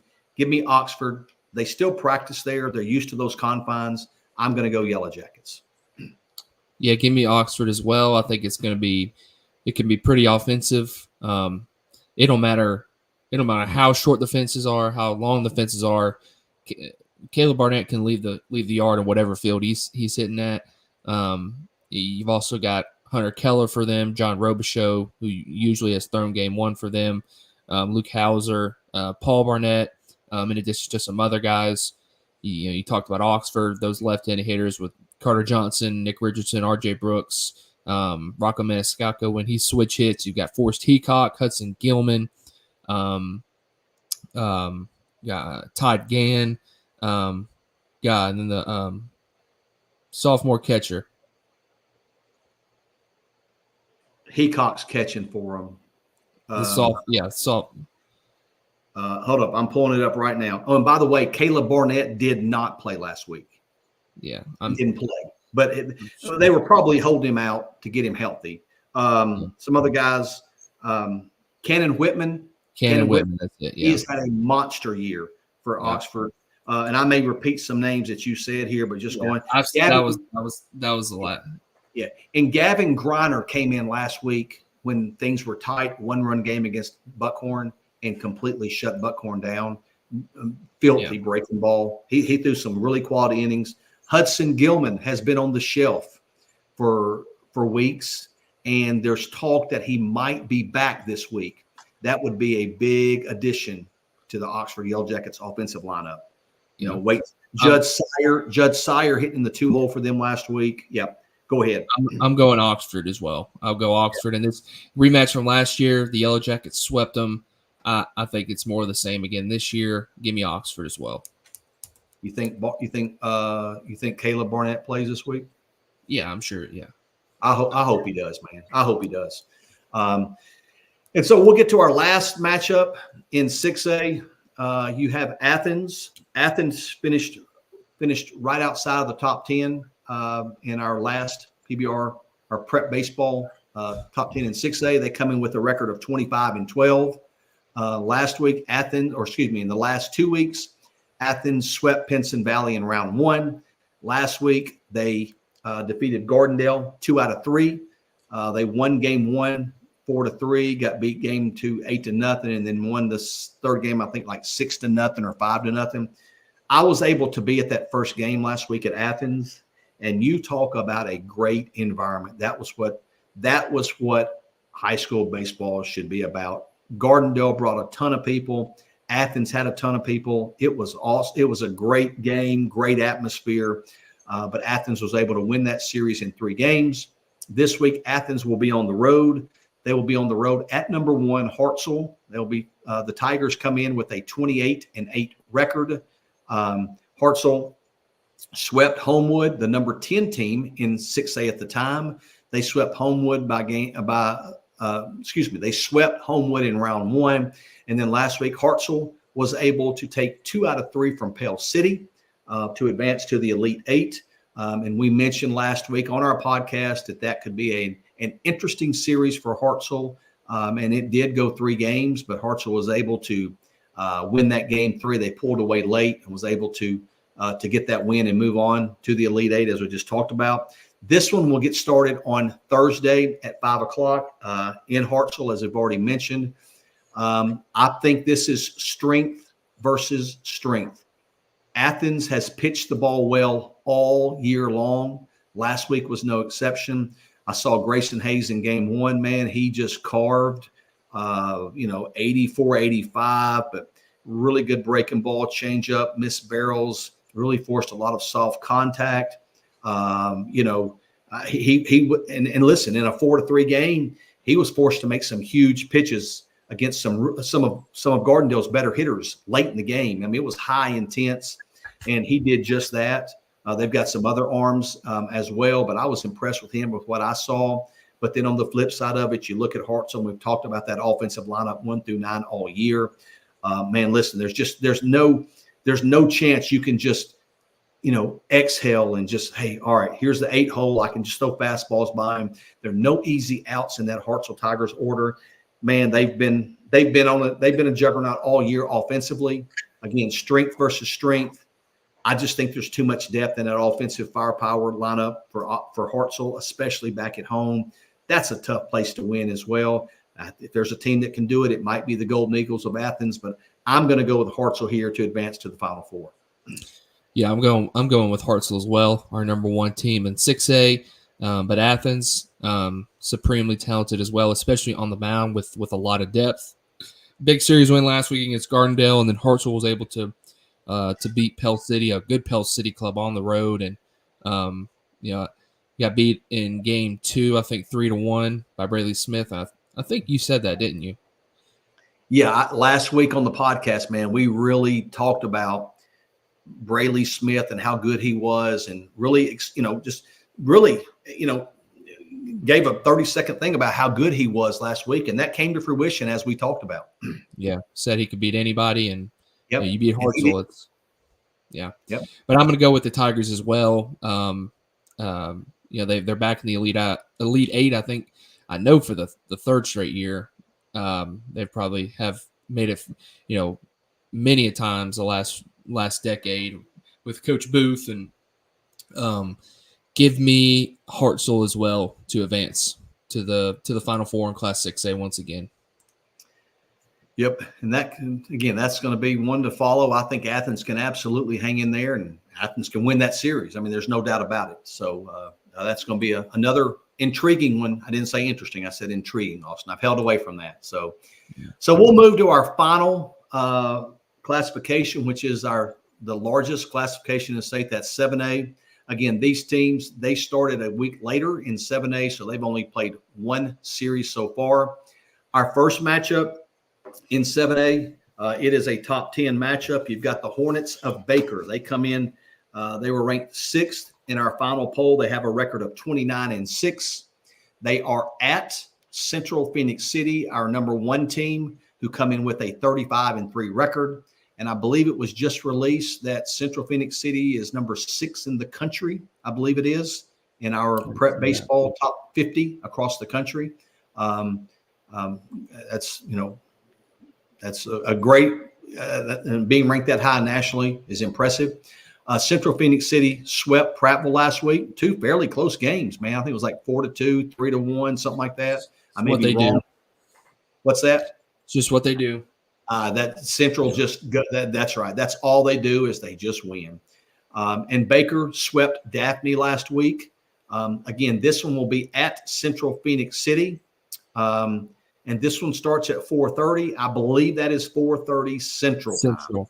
Yes. Yeah. 4:30 Central time. But hey, the Red Devils, they have made a case all year long to be at the top of our rankings. Baker, the Hornets, man, I mean, they put together a great season, and let's make no mistake about it. I mean, they're doing this without their bell cow on the mound, man. I mean, Connor Gatwood is out with an injury. We saw that last week. We knew that and heard of that last week on our podcast as well. So that, that's an impressive run by Baker.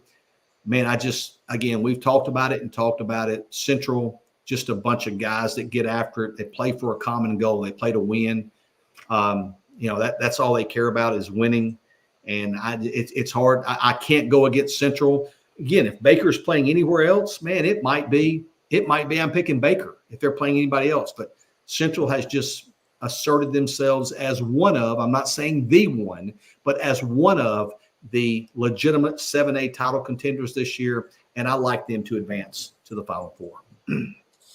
This is a series Baker can win, no doubt. They have the talent to win this series. At Garrett Harrison, God, that's not there. Right, it's right by the football stadium in Phoenix City. It's tough to win at Central Phoenix City. Tough to beat them anywhere, honestly, when you're 35-3.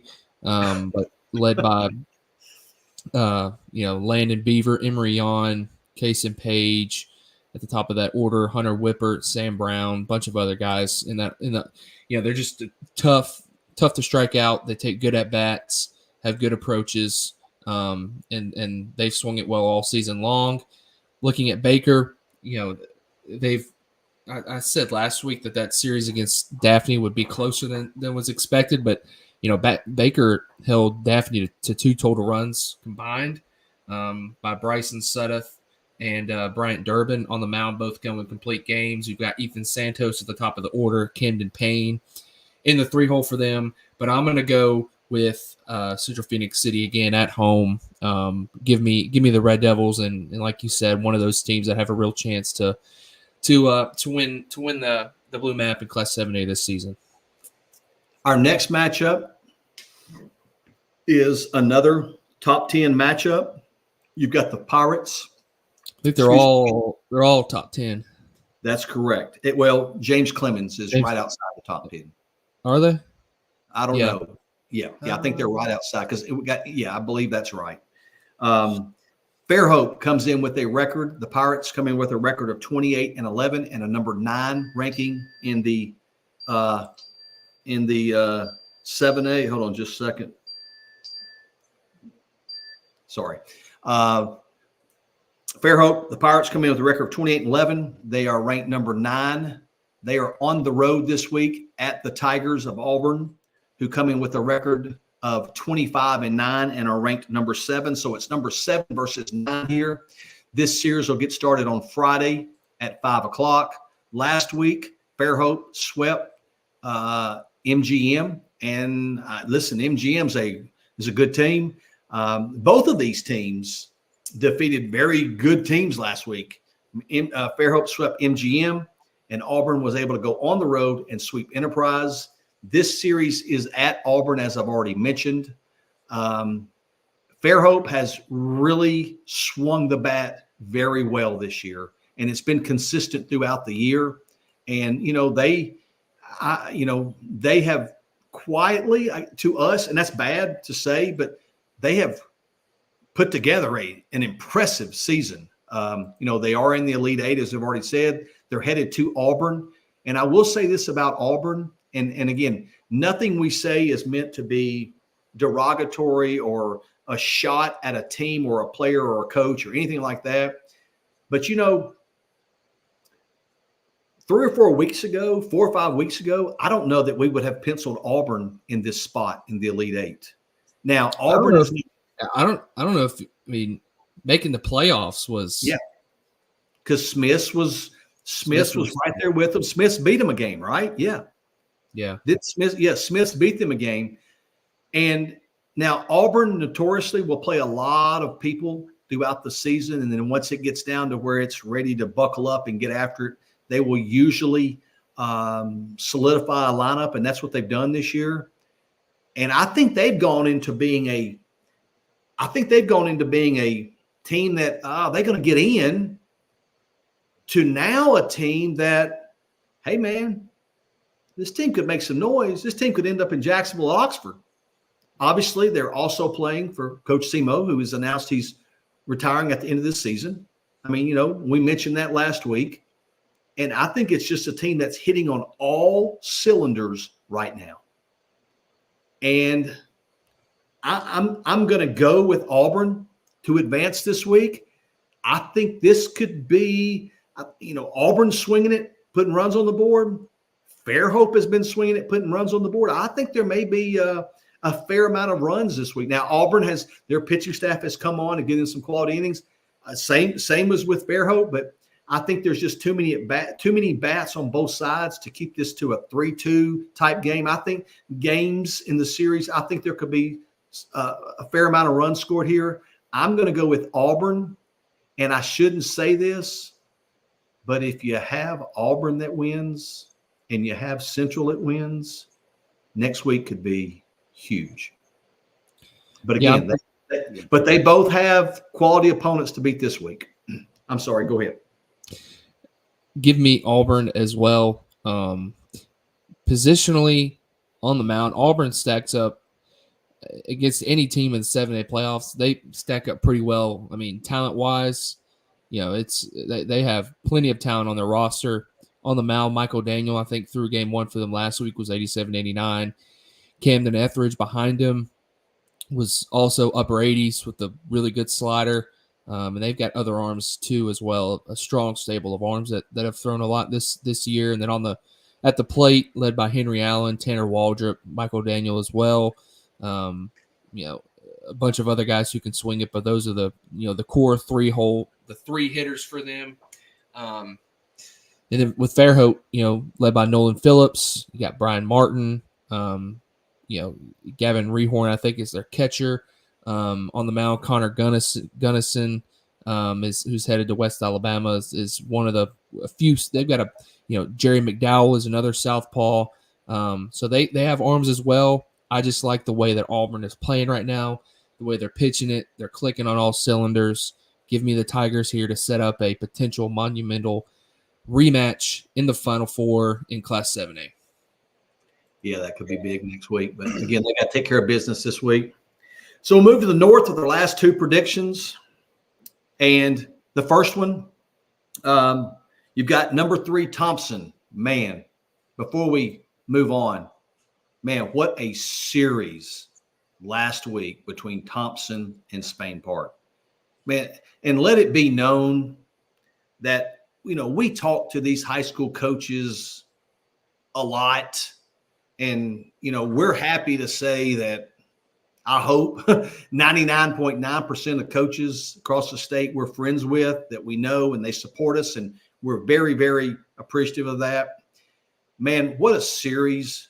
I mean, Coach Perez, great job at Thompson. That offensive lineup is just ridiculous. But you look on the other side, man, Spain Park losing that game 3 to a walk-off grand slam, that had to be tough. And, I haven't reached out to Coach Smith yet because I know he's still hurting, but I'm going to soon. He's a good dude, but man, that's That's what it's.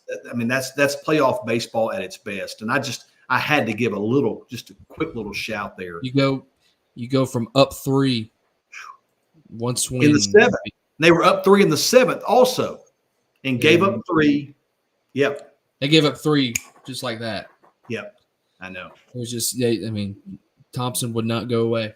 And that's Thompson.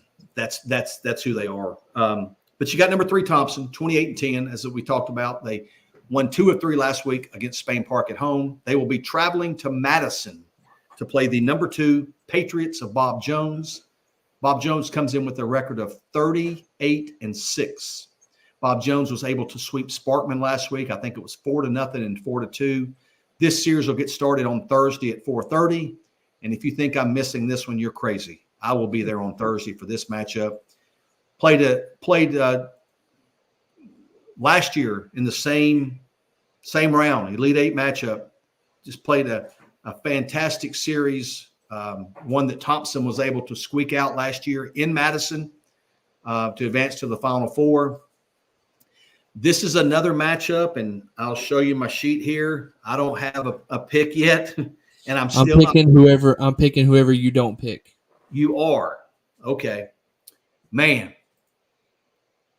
I mean, this is going to be like going to this is going to be raucous. I mean, it's because I don't think there's a lot of love lost between these teams. And I don't mean that disrespectful. When you're competitors, it's just in your blood to compete. And there's certain teams that you want to beat more than others. I mean, that's just the way it is. And I feel like Thompson feels that way about Bob Jones.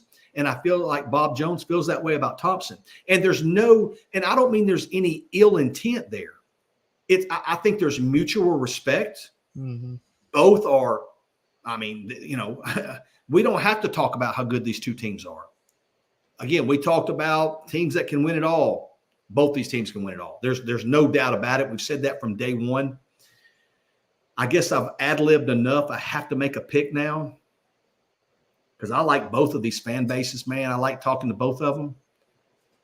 You're going to go opposite of what I go. I'm going to go. See, I like Bob Jones's pitching depth more. Oh, yeah. 100%. But I like Thompson's. Now this sounds crazy to say because Bob Jones can absolutely bang the ball around the yard too. But I like just that offensive onslaught that Thompson gives you, man. It just starts to roll. And I think that maybe the way they won last week may carry over to this week. I've already watched this game once this year. Thompson came up and played Bob Jones early in the season. It was during spring break, like game 6 of 7, so you can't take too much stock into that. I'm going to go Thompson Warriors. You ain't getting fed. Yes, I am. I still love the people at Bob Jones, man. They still have some shit. They ain't feeding you. Yeah, they are. I'm going Bob Jones. This is about like that Sardis Alexandria series. I wouldn't be comfortable either way. I've got a deficit to make up, so I'm going opposite. Give me the Patriots, spearheaded by Braden Booth. You got Jacob Pearl, Zachary Johnson, Dylan Atkins, Tanner Hermish. Reese Cato, Zach Johnson, if you didn't mention him. Yeah. I did. Yeah. Tanner Hermish, Jack Shaw on the mound. They're a complete team as well. And then on the other side with Thompson, about as good of a lineup we've seen since starting this back in 2018. Perrin Bland, Drake McBride, Demarion Terrell, Ethan Crook, Tucker Arrington, Wyatt Williams, Mikael Holden, Wyatt Williams, Alex Jones, who had like 8 hits last week against Spain Park, Mac Blair, Ashton Blair. Strength versus strength. Give me Bob Jones. I'll go Bob Jones. Give me the Patriots. That's a good one. And again, one I will be at on Thursday. So we'll go to our last matchup. This is our last one in 7A, our last one overall. We appreciate all you people hanging in there with us. You've got the James Clemens Jets. They finished right outside, and they were in our rankings for a large part of the season. They were in and out, in and out. They come in with a record of 30 wins, and I think that might be 29. I think they're either 29-10 or 30-10. I'm not sure. The Jets come in after defeating Grissom last week in 2 games, in 2 really good games. Walk-off bomb to win game 2. The Jets, again, they finished right outside our top 10 after being ranked for a fairly significant amount of time. They are on the road at number 8, the Hoover Bucks. The Hoover Bucks won and it was one last week. We talked about Hoover and Hewitt, about who we were going with, and that was one of those that we didn't feel comfortable going with either way. I did go with Hewitt. I did mention that I went with Hewitt because of that home field advantage. Neither one of us would be surprised how that finished. Hoover was able to get that win. Kudos to Coach Mosley and his crew. They will be at home this week. Again, 24-16. They are hosting James Clemens. Man, this one, and again, I want to say this one may not have the bright lights look that a Thompson-Bob Jones matchup has, but I have seen James Clemens a ton this year. And James Clemens is that group that may not be supremely talented. I'm not saying they're not talented, but they may not be supremely talented, but they are bought in. They believe in what they're doing. They score runs and this is the big thing to me with James Clemens. They score runs in a variety of ways, man. They'll steal bags, they'll bunt. They showed last week they can play long ball with you. They're getting good arms. Satchel Wheeler, they're getting good work off the mound. He leads that group. Ty Marsh, big left-handed bat headed to Western Kentucky. You've got JT Johnson behind the plate. Francisco Ramirez at short. You've got Jesse Eisensee at second base. Wheeler's at first when he's not pitching. David Sharp in center. What's that? You're playing center? I can run, man. I can run. I'm just mad at Coach Johnson because he's hitting me in the 9 hole. I'm gonna see if my mom and dad will go in and talk to him about my playing, about where I'm hitting in the order. How's that? I'm being treated unfairly. But you've got Hayden Markfort. I think it's Hayden. Yeah. In the committed to Marion. Committed to Marion. And who was the other outfielder that just Carson Lucier, your guy. Carson Lucier, man. Oh, he's the leadoff hitter. He's a grinder. He's headed to Calhoun. Absolutely. Sorry, Carson. They're headed to Hoover. We've talked ad nauseum about Hoover's loaded lineup, both positionally and pitching. Man, this one. Listen, man. This matchup. Again, it may not have the limelight as you see in Bob Jones Thompson, but I think this is going to be just as entertaining. But I have to go with the Bucks here. And I hate to do that against James Clemens because I like that team. And I've talked to Coach Johnson several times this year about how much I like the team he has. They're bought in. But I just think too much on Hoover's side. I'm going to go with the Bucks to advance to the Final Four.